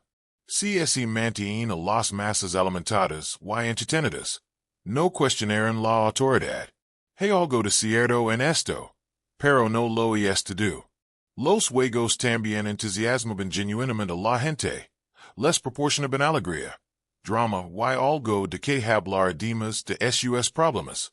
El impacto económico del comité de gladiadores se extendió por toda la sociedad romana. Consideremos las industrias que apoyaban los juegos, entrenadores y médicos que enseñaban técnicas de combate, fabricantes de armas que fabricaban espadas y armaduras, tramperos que capturaban bestias por todo el imperio, vendedores que vendían comida y recuerdos en eventos, constructores que construían anfiteatros en ciudades de todo el territorio romano. También existen las repercusiones económicas en los gladiadores que triunfaban. Los gladiadores victoriosos recibían premios en metálico. Una sola victoria podía generar cientos o incluso miles de cerces. Un gladiador hábil que luchaba con regularidad podía acumular una riqueza significativa, especialmente si era frugal. Algunos gladiadores usaban sus ganancias para comprar su libertad o establecerse en el mundo empresarial tras su jubilación. Existen casos documentados de gladiadores que alcanzaron la riqueza suficiente para ser notables. Un epitafio describe a un gladiador que, tras su jubilación, se convirtió en un exitoso comerciante. Otro se convirtió en guardaespaldas de una familia adinerada. Sus habilidades de combate se tradujeron en una valiosa experiencia en protección. Los más exitosos se convirtieron en entrenadores, transmitiendo sus conocimientos a las nuevas generaciones. El arte y la cultura de Roma absorbieron obsesivamente la imaginaria gladiatoria. Mosaicos con escenas de combate decoraban los suelos de las casas adineradas. La cerámica y la cristalería presentaban diseños gladiatorios. Las lamparas de Cite Lucian Imagines de Lucadores Famosos. Los Gladiadores Apparition en Monedas, Esculturas y Pinturas. Estas Imagines cumplen multiples propósitos. Decoration, tema de conversación, símbolo de la identidad y el poder romanos. El mundo literario tampoco podía ignorar los juegos. Los filósofos debatían la moralidad del combate gladiatorio.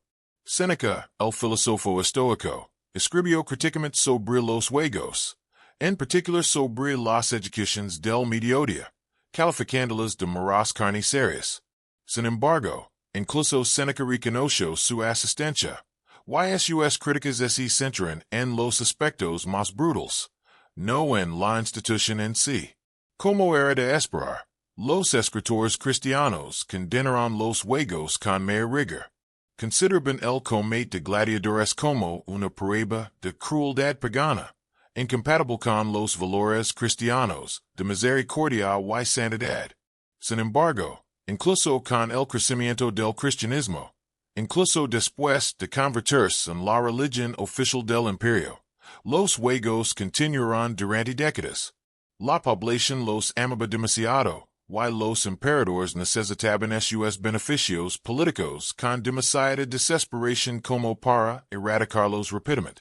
Los juegos también influyeron en la cultura militar. Los soldados romanos a veces asistían a escuelas de gladiadores para recibir entrenamiento avanzado en armas. Las técnicas utilizadas en la arena son bien diferentes del combate en el campo de batalla, enseñaban habilidades valiosas, juego de paz, sincronización, lectura de los movimientos del oponente. Algunos gladiadores, tras obtener la libertad, se unían al ejército, donde su experiencia en combate resultaba valiosa. Por el contrario, las victorias militares influyen en los juegos. Los juegos triunfales celebraban campañas exitosas. Los enemigos capturados podían ser obligados a luchar como gladiadores, recreando su derrota para el entretenimiento romano. Esto tenía fines propagandísticos, mostrando la superioridad romana a la vez que brindaba al pueblo la oportunidad de ver extranjeros exóticos de provincias lejanas. La vida religiosa también se entrecruzaba con la arena. El combate de gladiadores mantenía conexiones vestigiales con sus orígenes históricos. Los juegos solían celebrarse durante los festivals en honor a los muertos.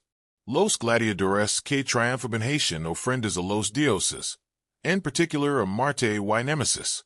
Los aspectos rituales de los juegos, las precisiones, los juramentos, la forma en que los luchadores derrotados aceptaban la muerte, tenían dimensiones religiosas que los romanos reconocen, aunque nosotros, los espectadores modernos, pudiéramos pasarlas por alto.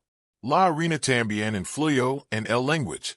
Frases latinas relacionadas con el combate de gladiadores se incorporaron al habla común, y con el tiempo influyeron en las lenguas modernas.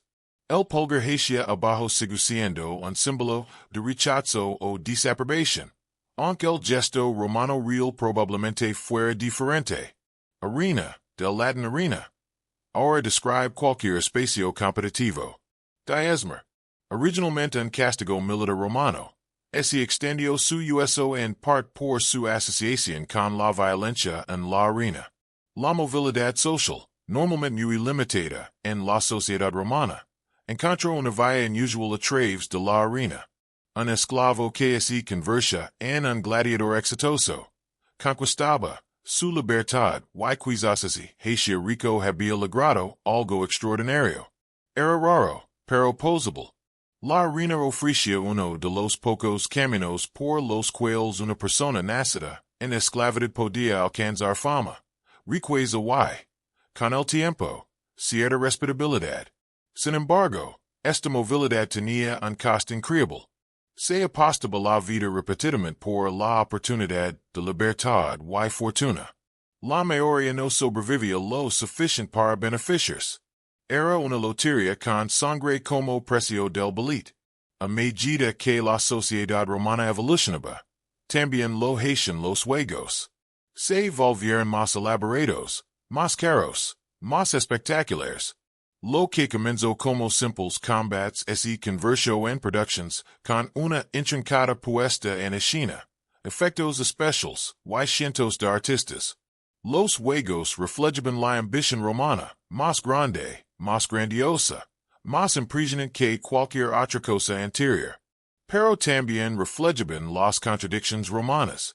Una civilización que valoraba la ley y el orden, pero aplaudía el derramamiento de sangre. Una cultura que produjo gran filosofía y arte, pero se entretenía con la muerte. Un imperio que afirmaba haber traído la civilización a los bárbaros, pero cuyo entretenimiento más emblemático era la violencia. La arena era un espejo de la sociedad romana, y lo que reflejaba era complicado, inquietante, fascinante y profundamente humano. Capítulo 8. El negocio de la sangre, la economía y la política. Tras el espectáculo. El come de gladiadores era un negocio, un complejo sistema económico que implicaba un capital considerable, una gestión cuidadosa, y sustanciales ganancias y perdidas. Esta noche, seguimos el flujo de dinero y poder que fluía por la arena, entendiendo cómo el come de gladiadores funcionaba como herramienta económica y política. En la cima de la pirámide del negocio de los gladiadores se encontraba el lenista, propietario y operador de una escuela de gladiadores. Ser lenista era lucrativo, pero socialmente complejo. Estos hombres amasaban fortunas, pero oficialmente les consideraba infames, socialmente degradados por su asociación con el negocio sangriento. Esta condición legal les impedía votar y ocupar cargos públicos. Sin embargo, los adinerados eran cortejados por políticos e incluso emperadores que necesitaban a sus gladiadores para los juegos. El modelo de negocio de alenista requería una inversión inicial sustancial. Necesitaba comprar o construir un centro de entrenamiento, el ludus. Esto incluía barracones para gladiadores, áreas de entrenamiento, armas y armaduras, instalaciones médicas, personal, entrenadores, doctors, guardias con armadura, cocineros y administradores. Un ludus de tamaño mediano podía albergar de 50 a 100 gladiadores, además de personal de apoyo de 20 a 30 personas. Los propios gladiadores representaban la mayor inversión de capital. Adquirir y entrenar un gladiador entrenado podía costar entre 1000 y 10,000 sucres, dependiendo de la calidad y la experiencia. Para contextualizar, un trabajador romano común podía ganar 3 sucres al día, lo que hacía que un gladiador entrenado valiera varios años de salario de un trabajador. Un lenista con 50 gladiadores había invertido, por lo tanto, el equivalente a varios cientos de miles de dólares modernos como mínimo. Esta inversión debía protegerse. Los gladiadores recibían buena atención médica, mejor que la mayoría de los esclavos o incluso los romanos libres y pobres podían permitirse. Los huesos rotos eran vendados por médicos expertos. Las heridas se curaban con los mejores medicamentos disponibles. Los gladiadores muertos no ganaban dinero. Los gladiadores sanos eran activos valiosos. El análisis arqueológico de esqueletos de gladiadores muestra evidencia de fracturas bien curadas y tratamiento médico profesional. La dieta que recibían los gladiadores reflejaba este cálculo económico. La dieta base de frijoles y cebada no era lujosa, pero era confiable, nutritiva y diseñada para fortalecer cuerpos. Un gladiador desnutrido no podía lucrar eficazmente y morir rápidamente, desperdiciando la inversión de los lenistas. Por lo tanto, los gladiadores comían bien, quizás mejor que antes de convertirse en luchadores, sobre todo si provenían de la pobreza. Los ingresos provenían de múltiples fuentes. La principal fuente de ingresos provenía del alquiler de gladiadores para juegos. Cuando un romano adinerado quería patrocinar juegos, contrataba a los lenistas para que lo proporcionaran luchadores. Las tarifas variaban según la calidad del luchador.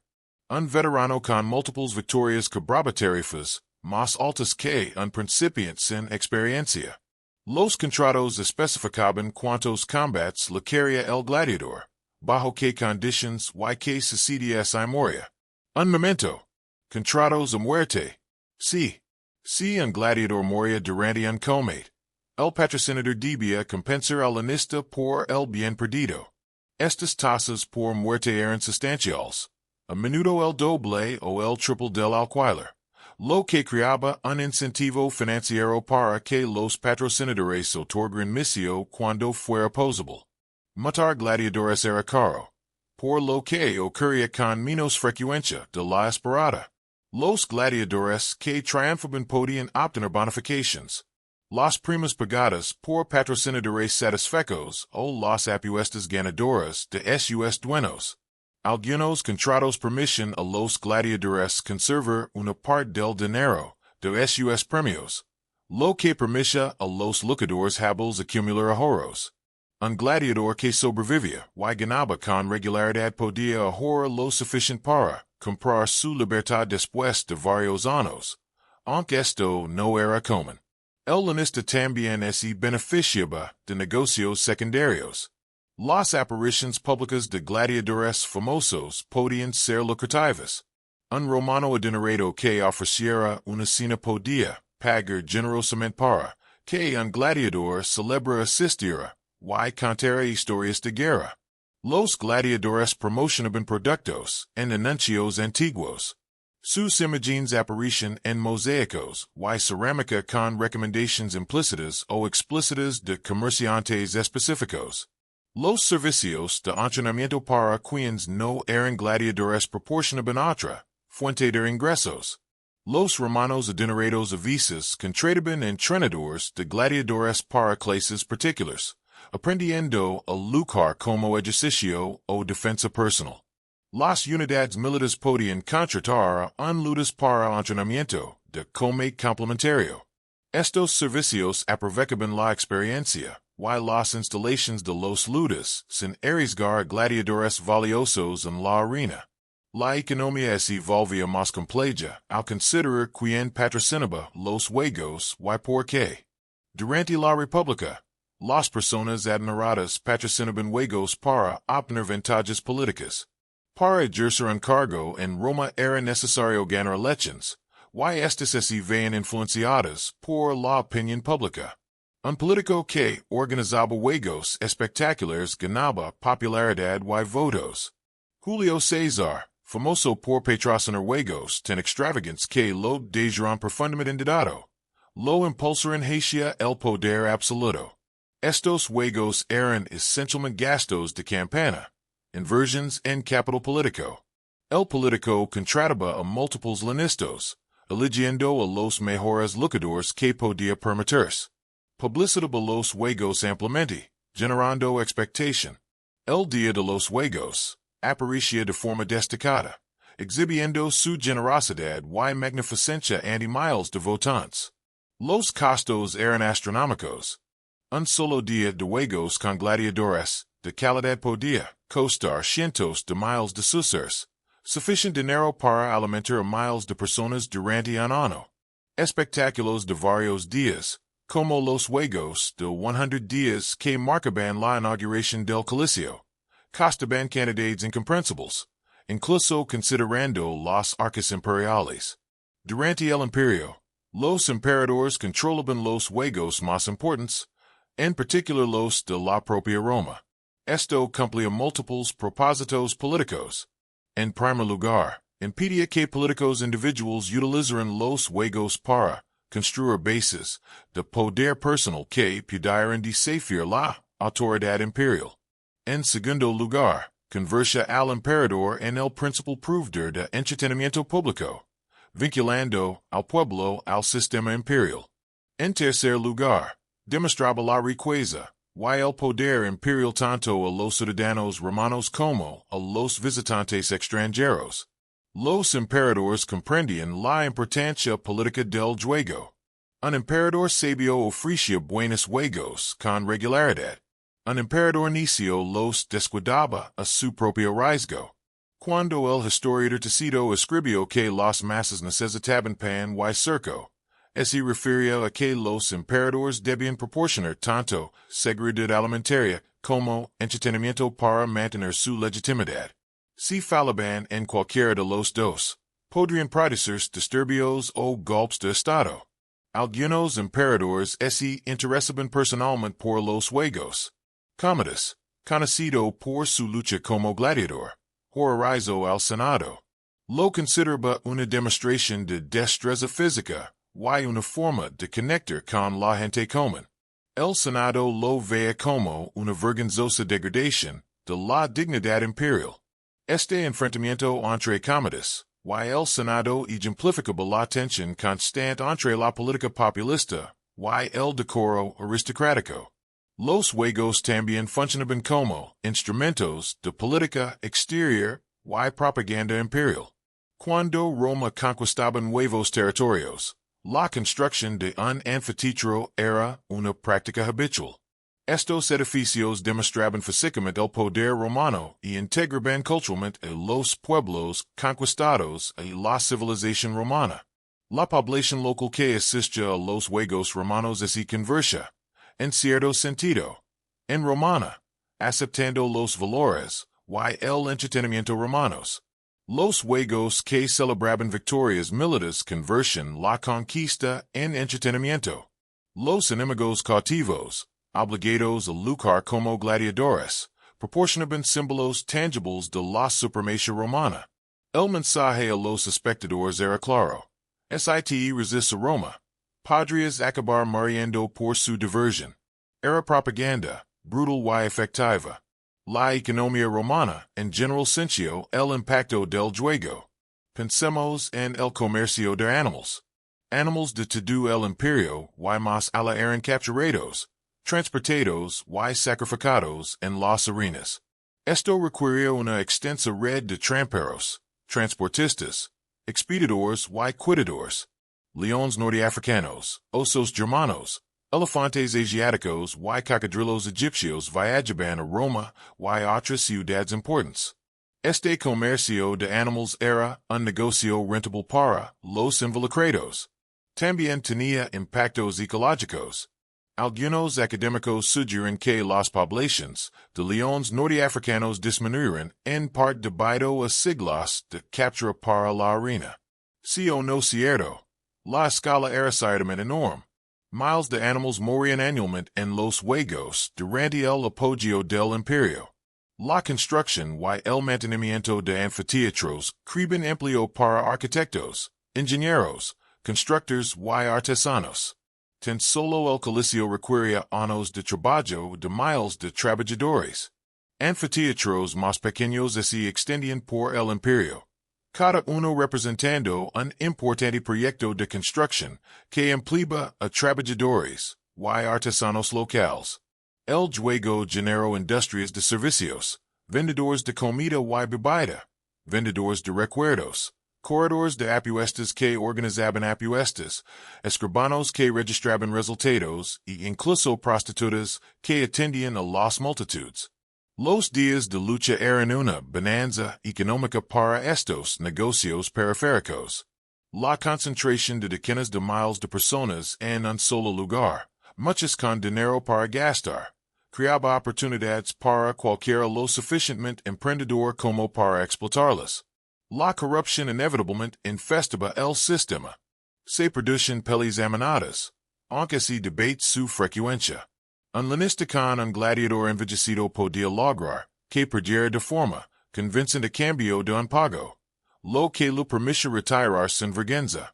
Los intereses de las apuestas a veces influyen en los resultados. Se podía sobornar a los funcionarios para que dictaran sentencias favorables. El potencial de corrupción existía en todos los niveles. Aunque el amor romano por la aparente autenticidad significaba que las peleas amenadas, de ser descubiertas, provocarían indignación. La economía gladiatoria también implicaba elementos más oscuros. La trata de esclavos alimentaba la arena. Prisioneros de guerra, esclavos comprados, criminals condenados, todos terminaban en las lutas. Esto criaba incentivos perversos. Las campanas militares exitosos producen cautivos. Algunos de los cuales se conversion en gladiadores, generando entretenimiento y beneficios por la conquista. A medida que el imperio envejecía, y las fronteras se estabilizaban, los cautivos de guerra se volvieron menos comunes. Los lanistas dependían más de la compra de esclavos en los mercados o del reclutamiento de voluntarios libres. Este cambio económico pudo haber contribuido al declive gradual del comete de gladiadores. A medida que disminuyó la oferta de material humano barato, la economía se volvió menos favorable. El negocio del comete de gladiadores se integró así por completo en la vida económica y política romana. Era inversión y propaganda, entretenimiento y control social, economía y política inextricablemente entrelazadas. Comprender esto nos ayuda a comprender por que los juegos duran tanto y por que su fin resultó tan difícil. Demasiados índices, desde los emperadores hasta los lanistios, y la población en general, dependían y se beneficiaban de la continuación del comete en la arena. Capítulo 9. La realidad médica, las heridas, el dolor y la muerte. Hablamos ahora de sangre y huesos, de heridas y su tratamiento, del dolor y las formas en que los humanos lo afrontan cuando la civilización les exige soportarlo por entretenimiento. La realidad médica del comete de gladiadores revela tanto la brutalidad de la arena como la sofisticación de la medicina romana. Esta noche examinamos qué sucedía con los cuerpos en la arena, y qué hacían los médicos romanos para preservarlos. Galeno de Pérgamo, posiblemente el médico más famoso del mundo antiguo, dedicó años a la medicina de gladiadores antes de convertirse en médico de emperadores. Su experiencia como gladiador le brindó oportunidades sin precedentes para observar y tratar heridas, para comprender la anatomía humana de maneras que la disección de cadáveres no podía proporcionar por completo. Vio el interior del cuerpo humano a todo color, por así decirlo. Y aprendió que las heridas de los gladiadores variaban según los estilos de lucha y las armas. Una estacada de un gladius, la espada corta romana, creaba una herida punzante. Estas podían ser engañosas. Una pequeña herida de entrada podía ocultar un daño interno catastrófico. Si la joya impactaba en el pecho y penetraba la cavidad torácica, la muerte podía sobrevenir rápidamente por la perforación de pulmones o corazón. Las heridas abdominales eran aún más peligrosas. La joya podía perforar los intestinos, causando una infección y una muerte lenta y agonizante. Días después, los cortes con armas cortantes como la silla, la espada traían, causaban diferentes lesiones. Estas heridas podían ser superficiales o profundas, seccionar músculos y tendons, abrir arterias y causar una rápida pérdida de sangre. Un corte hábil en la pierna podía seccionar la arteria femoral, provocando que la víctima se desangrara en minutos sin intervención. El tridente del radiaris podía perforar y desgarrar simultáneamente. Sus tres puntas podían crear múltiples heridas con un solo golpe. Un golpe en el pecho podía penetrar entre las costillas, colapsando un pulmón. Un golpe en el abdomen podía perforar órganos. Incluso un golpe de refilón podía causar graves daños tisulares. Los traumatismos por objeto contundente provenían de escudos utilizados como armas, quedas y agotamiento, que hacían que los luchadores tropezaran y se golpearan contra las paredes de la arena o el suelo. Las fracturas de huesos eran comunes, costillas fracturadas, dedos destrozados, brazos y piernas rotos. Las conmociones cerebrales ocurrían cuando la cabeza golpeaba superficies a pesar de usar cascos protectores. Estas lesiones no eran tan dramáticas visualmente como las heridas de espada, pero eran graves y dolorosas. La arena de la arena absorbía la sangre, pero no con la suficiente rapidez. A medida que avanzaba la peli, el equilibrio se volvía peligroso. La sangrienta que la arena es volviera resbaladiza, y los luchadores cansados podían perder el equilibrio. Las caídas podían ser fatal. Un luchador en el suelo era vulnerable, y su oponente aprovecharía la ventaja. Cuando un gladiador resultaba gravemente herido durante un combate, podía indicar su misión y mantenía la conciencia. El dedo levantado, un gesto reconocido por la multitud y el oponente por igual. Pero la sumisión no garantizaba clemencia. La decisión recaía en el patrocinador, influenciado por el estado de ánimo de la multitud. Si así concedía el ensayo, los asistentes entraban en la arena para ayudar al luchador herido a salir de la arena. Estos asistentes incluyen personal médico, asistencia galen y sus colegas. Realizaban el traje al mismo, determinando que heridas requieren atención inmediata, y cuales podían esperar hasta llegar al centro médico bajo la arena. En caso de hemorragia grave, aplicaban presión, usaban vendajes y una arteria supuraba. Quizás aplicaban catéter. El instrumental quirúrgico romano era sofisticado. Descubrimientos arqueológicos han revelado kits quirúrgicos con bisturíes, sondas, forceps, sierras quirúrgicas, catéteres y agujas. Estas herramientas eran de bronce y hierro, a menudo con un diseño notablemente similar al de los instrumentos modernos. Los médicos romanos entendían la anatomía mejor que los médicos europeos medievales 1000 años después. Para el tratamiento de heridas, los médicos romanos limpiaban las heridas con vino o vinagre, que tenían propiedades antisépticas.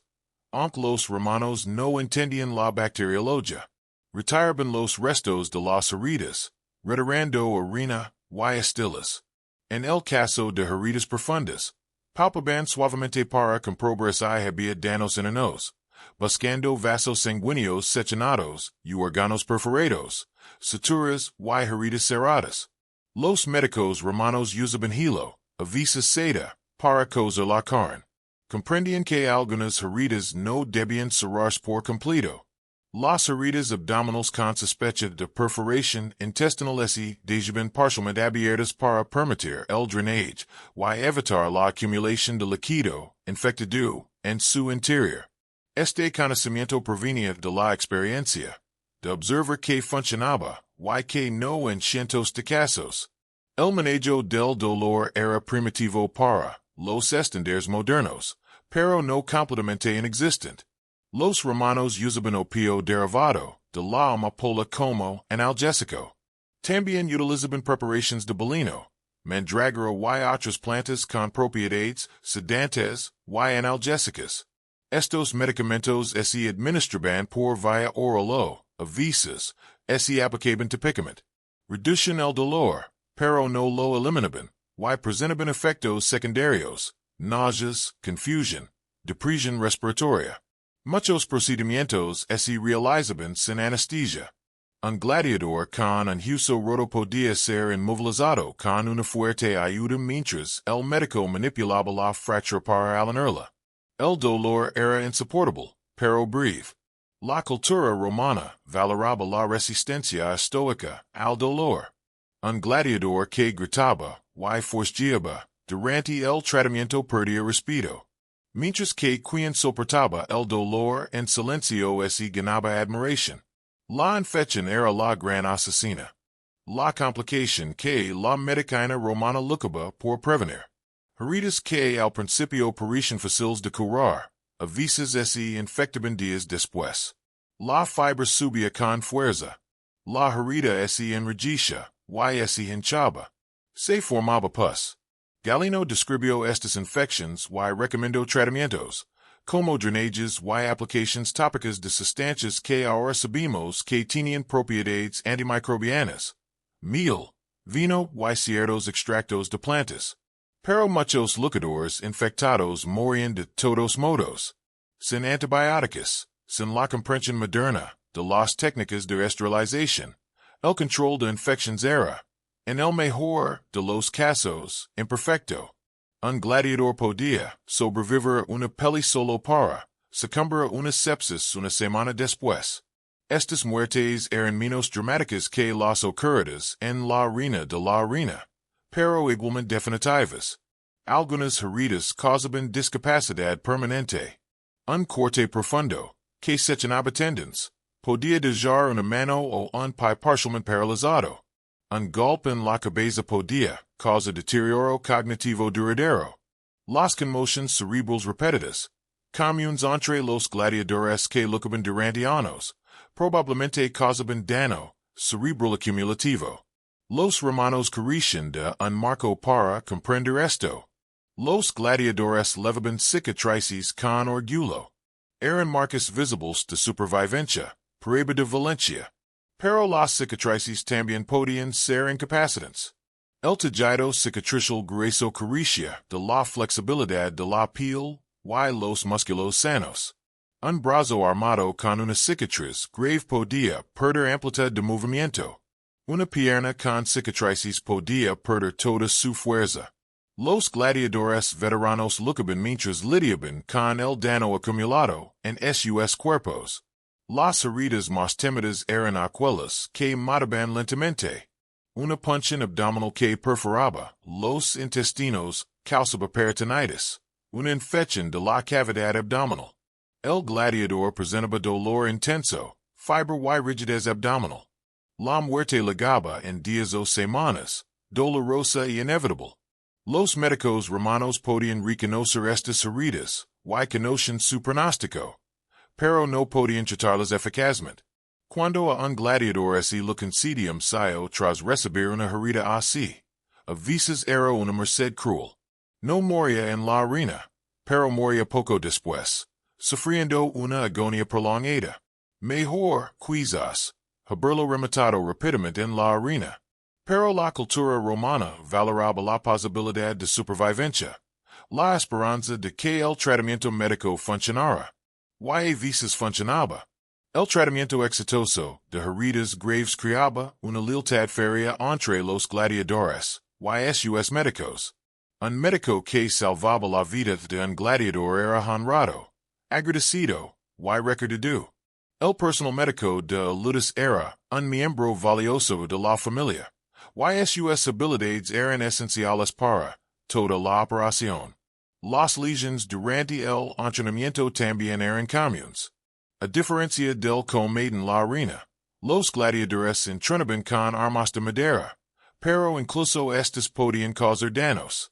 Fracturas de dedos de manos y pies, esguinces y desgarros musculares ocurrían en el patio de entrenamiento. El manejo de estas lesiones formaba parte de mantener una plantilla de luchadores listos para ser contratados. La muerte, cuando llegaba en la arena, podía adoptar diversas formas. La muerte ideal, desde la perspectiva romana, era rápida y digna. El gladiador derrotado se abría paso a la garganta y su oponente asestaba un golpe fatal, cortando la arteria o la vena jugular caroida. La pérdida de sangre causaba la inconsciencia en segundos, y la muerte en 1 o 2 minutos. Este se consideraba una buena muerte, rápida, relativamente indolora, y realizada con el ritual apropiado. Pero no todas las muertes eran tan limpias. Los combatientes heridos y exhaustos a veces tardaban minutos en morir, desangrándose lentamente. Luchando por respirar si los pulmones eran perforados, retorciéndose de dolor si las heridas eran dolorosas. Estas muertes desordenadas perturbaban incluso a algunos espectadores romanos, aunque otros veían el sufrimiento como un castigo apropiado por la cobardía o el bajo rendimiento. Tras la muerte, los asistentes de la arena retiraban los cuerpos. Estos hombres, vestidos como querían, el hada de los muertos de la mitología griega, o como Mercurio, guía de las almas al inframundo, desempeñaban roles ritualizados. Examinaban los cuerpos con hierros candentes para confirmar la muerte, y luego arrastraban los cadáveres a través del portal libertinis, la puerta de la muerte, hasta una cámara bajo la arena llamada el spoliarium. En el spoliarium, los cuerpos eran despejados de armaduras y armas, equipo valioso para ser limpiado y reutilizado. El cadáver entonces se preparaba para su eliminación o, el gladiador había sido famoso para los derechos funerarios organizados por sus colegas. Los gladiadores que morían a menudo eran incinerados. Sus cenizas se colocaban en urnas y se enterraban en cementerios comunitarios. Los epitafios los honraban, preservando sus nombres y registros para la posteridad. La realidad médica del comité de gladiadores era, por lo tanto, una extraña mezcla de tratamiento sofisticado y aceptación brutal del sufrimiento. La medicina romana podía lograr resultados extraordinarios con las heridas, podía salvar vidas que se habrían perdido en sociedades menos avanzadas. Pero también servía un sistema que creaba deliberadamente esas heridas para el entretenimiento, que trataba los cuerpos humanos como recursos prescindibles al servicio de objetivos políticos y sociales. Galeno aprendió de los gladiadores, impulsando el conocimiento médico. Sus escritos, basados en parte en observaciones en la arena, influían en la medicina durante más de 1000 años. En una oscura ironía, una de las mentes médicas más importantes de la historia fue maldita por una de las instituciones más deliberadamente violentas de la historia. La sangriento armada en la arena enseñó lecciones que eventualmente salvarían innumerables vidas en siglos futuros. Aunque eso ciertamente no fue un consuelo para los gladiadores que sangran y murieron para impartir esas lecciones. Capítulo 10. Rebelión y resistencia. Espartaco y la tercera guerra civil. No todos los gladiadores aceptaron su destino pasivamente. Algunos resistieron, otros se rebelaron, y uno en particular lideró la revuelta de esclavos más famosa de la historia romana, casi hundiendo a la república. Esta noche, nos centraremos en Espartaco y la tercera guerra civil, comprendiendo tanto la realidad histórica como el poder simbólico de esta rebelión que resuena a través de los siglos. La historia comienza en el año 73 AC, en la ciudad de Capua, a unos 209 kilómetros al sureste de Roma. Capua albergó varias escuelas de gladiadores famosas, incluyendo el Ludus, propiedad de Gaius Cornelio Lincelo Badiato. Esta escuela albergaba a más de 200 gladiadores, hombres de todo el Mediterráneo, todos entrenados en las artes letales del combate en la arena. Entre estos hombres se encontraba Espartaco, un troyano, lo que significa que provenía de la región norte de Grecia, en lo que hoy es Bulgaria. Las fuentes antiguas discrepan sobre los antecedentes de Espartaco. Algunos dicen que fue un antiguo soldado auxiliar romano que desertó y fue esclavizado. Otros afirman que era un hombre libre capturado durante campañas militares. Lo que sabemos es que era culto, inteligente, carismático y un luchador excepcionalmente hábil. La vida en el Ludus de Batiatus era dura, incluso para los estandartes de los gladiadores. El lanista obligaba a sus guerreros a trabajar duro, apenas les daba de comer y gobernaba con una disciplina brutal. Las condiciones eran tan malas que un grupo de gladiadores comenzó a planear su huida. Esto no era inusual. A veces, los gladiadores intentaban huir. Lo inusual fue la magnitud y el éxito de lo que siguió. Espartaco emergió como líder entre los conspiradores. Unos 70 hombres se unieron al plan inicial de escape. Planeaban dominar a los guardias y escapar de la escuela, levando armas. Pero, de alguna manera, el plan fue descubierto. Se reforzó la seguridad y la mayoría de los conspiradores se desesperaron.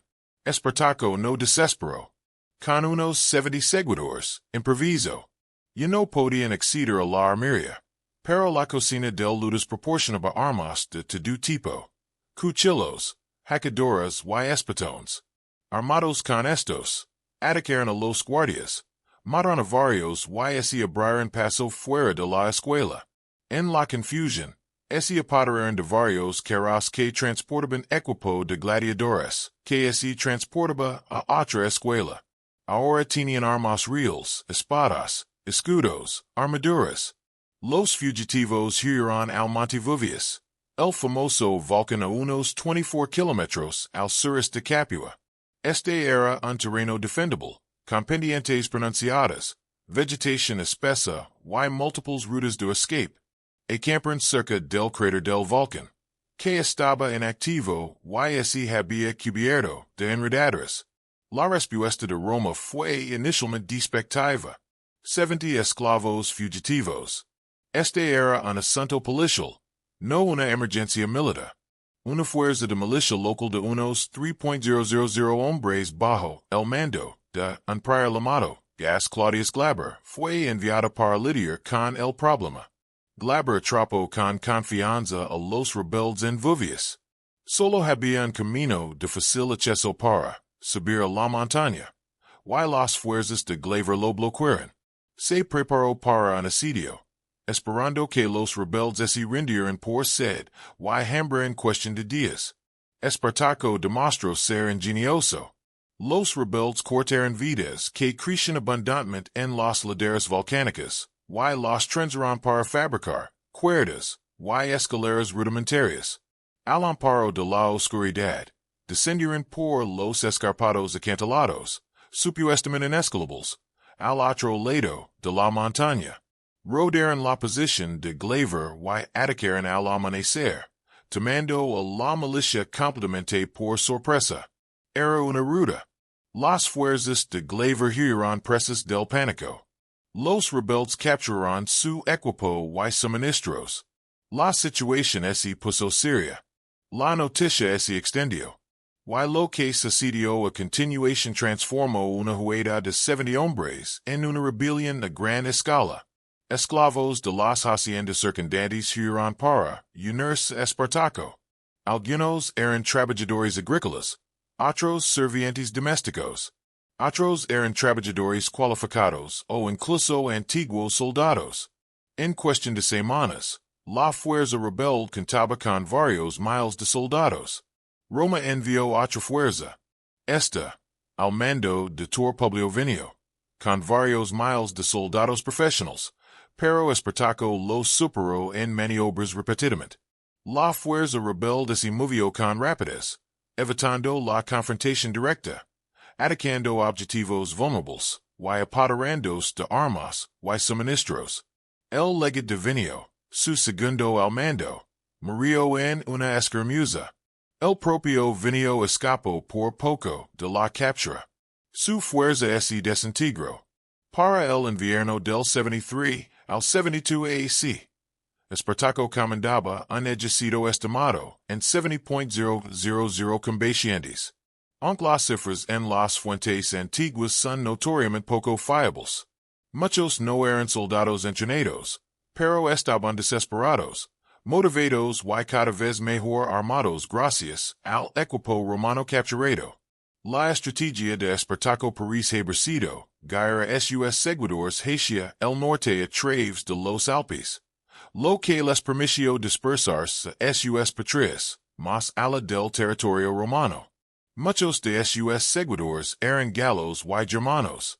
Regresar al norte tenía sentido para ellos.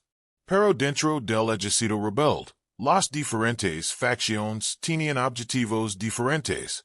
Crixo, Galo y uno de los principales arrendatarios de la izquierda de Espartaco, quería quedarse en Italia, saqueando, comandaba quizás a 30,000 seguidores. Finalmente, el ejército rebelde se dividió. Crixus dirigió sus fuerzas hacia el sur, planeando devastar la campina. Espartaco continuó hacia el norte con el resto. Roma, ahora completamente alarmada, respondió con una fuerza abrumadora. Ambos cónsules para el 72 AC, Lucio Gallus Publica y Ganius Cornelio Lentilo Cleo, recibieron ejércitos y fueron enviados a aplastar la rebelión. También se desplegó una tercera fuerza bajo el Quinto Eras. La fuerza de Crixus fue destruida primero. Las legions de Gallus Publica los capturaron en Apulia y los aniquilaron. Crixus Murillo en battle junto con la mayoría de sus seguidores. Espartaco, al enterarse de esta derrota, celebró juegos funerarios para Crixus, obligando a los prisioneros romanos capturados a luchar entre sí como gladiadores. Fue en cambio deliberado. Los romanos, que habían obligado a otros a luchar por entretenimiento, ahora morían para el entretenimiento de los antiguos esclavos. La fuerza principal de Espartaco continuó hacia el norte, derrotando a ambos ejércitos consulares en combates separados. Estos no fueron escaramuzas menores. Fueron batallas importantes donde las legions romanas, las mejores fuerzas militares de Roma, fueron derrotadas por un ejército de esclavos y gladiadores. El impacto psicológico en Roma fue inmenso. Esclavos derrotando legions. Esto puso en entredicho las suposiciones romanas fundamentals sobre el orden social y la superioridad militar. Espartaco legó a la Galia Cisalpina, la parte más septentrional de Italia, cerca de los Alpes. El camino hacia el norte estaba abierto. Sus seguidores pudieron escapar y jalaron la libertad más allá de las fronteras de Roma. Pero entonces, inexplicablemente para los historiadores modernos, Espartaco volvió al sur. ¿Por qué? Fuentes antiguas sugieren varias razones. Quizás sus seguidores se negaron a abandonar Italia, prefiriendo seguir saqueando la rica campina italiana. Quizás Espartaco esperaba construir una fortaleza permanente, un territorio libre dentro de la propia Italia. Quizás creía que Roma finalmente negociaría, ofreciendo condiciones que permitieran a sus seguidores asentar específicamente. Desconocemos su razonamiento. Y los historiadores antiguos solo podían especular. Roma nombró a Marco Linneo Cassio para comandar el esfuerzo bélico. Creo era uno de los hombres más ricos de Roma, ambicioso y despiadado. Se le asignaron 8 legions, unos 40.000 soldados, y autoridad ilimitada para aplastar la rebelión. Cross abordó primero los problemas de disciplina en las fuerzas romanas. Las legions que habían huido de Espartaco habían avergonzado a Roma. Cross revivió el antiguo castigo de la aniquilación de las unidades que habían demostrado cobardía. Cada 10º hombre era seleccionado por sorteo y golpeado hasta la muerte por sus camaradas. Era brutal, aterrador y eficaz para restaurar la disciplina. Durante el 72 y el 71 AC, Cross persiguió al ejército de Espartaco. Se produjeron múltiples enfrentamientos. Espartaco intentó llegar a Sicilia, con la esperanza de cruzar con su ejército y posiblemente navegar desde allí hacia África o el este. Negoció con piratas elegios para que le proporcionaran transporte, pero los piratas aceptaron su pago y así marcharon sin ayudarlo. Y si traicionándolo por dinero o simplemente por no poder cumplir sus promesas. Atrapado en el sur de Italia, Espartaco intentó romper las líneas de Cross. Cross había construido fortificaciones a lo largo de la punta de Italia para intentar contener a los rebeldes. Las fuerzas de Espartaco se abrieron paso durante una tormenta de nieve invernal, escapando de la trampa. Pero el tiempo se agotaba. Pompeo el Grande, el general más exitoso de Roma, regresaba de Hispania con sus legions. Marco Linneo Lucullo regresaba de Macedonia con las suyas. Estas fuerzas adicionales harían imposible la victoria. Espartaco necesitaba derrotar a Cassio ahora o nunca. La batalla final tuvo lugar en Lucania, al sur de Italia. En el 71 AC, Espartaco ofreció a Creo un combate singular, líder contra líder, con la esperanza de terminar la guerra sin más derramamiento de sangre para sus seguidores. Creo se negó. Se desató una batalla masiva. Las fuentes antiguas describen a Espartaco luchando con un coraje desesperado. Mató a su caballo antes de la batalla, afirmando que un vencedor podría elegir entre los caballos romanos, mientras que ese era derrotado. No necesitaría uno. Lucho a través de las líneas enemigas intentando alcanzar Casio. Herido varias veces, continuó luchando hasta que finalmente cayó. Rodado de Romanos, defendiéndose hasta el final. La batalla fue una masacre. La mayor parte del ejército de Espartaco murió luchando. 6,000 sobrevivieron como prisioneros. Casio los crucificó a lo largo del camino de Ion, el camino de Capua a Roma. Una crucifixión cada pocos cientos de metros durante más de 100 miles. El mensaje era claro. Esto es lo que les sucede a los esclavos que se rebelan. La tercera guerra de los servos había terminado. Pero su recuerdo perduraba. Para los romanos, fue una pesadilla que se evitó por poco. Prueba de que el sistema esclavista requería vigilancia constante y una fuerza abrumadora para mantenerse. Durante siglos posteriores, Espartaco se convirtió en un símbolo de resistencia contra la prisión. Una figura de inspiración para revolucionarios y luchadores por la libertad.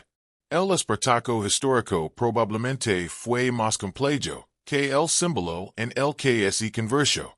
Fue un hábil líder militar, sí, pero también un gladiador y un esclavo, que sortió circunstancias imposibles con opciones limitadas. Su rebelión estuvo a punto de triunfar. Lo cual dice algo notable sobre sus habilidades, y la desesperación de quienes lo siguieron. Para los gladiadores en particular, la rebelión de Espartaco tuvo consecuencias duraderas. La seguridad en las escuelas de gladiadores se incrementó enormemente. El número de gladiadores alojados en un mismo lugar fue limitado. El entrenamiento se supervisó más de cerca.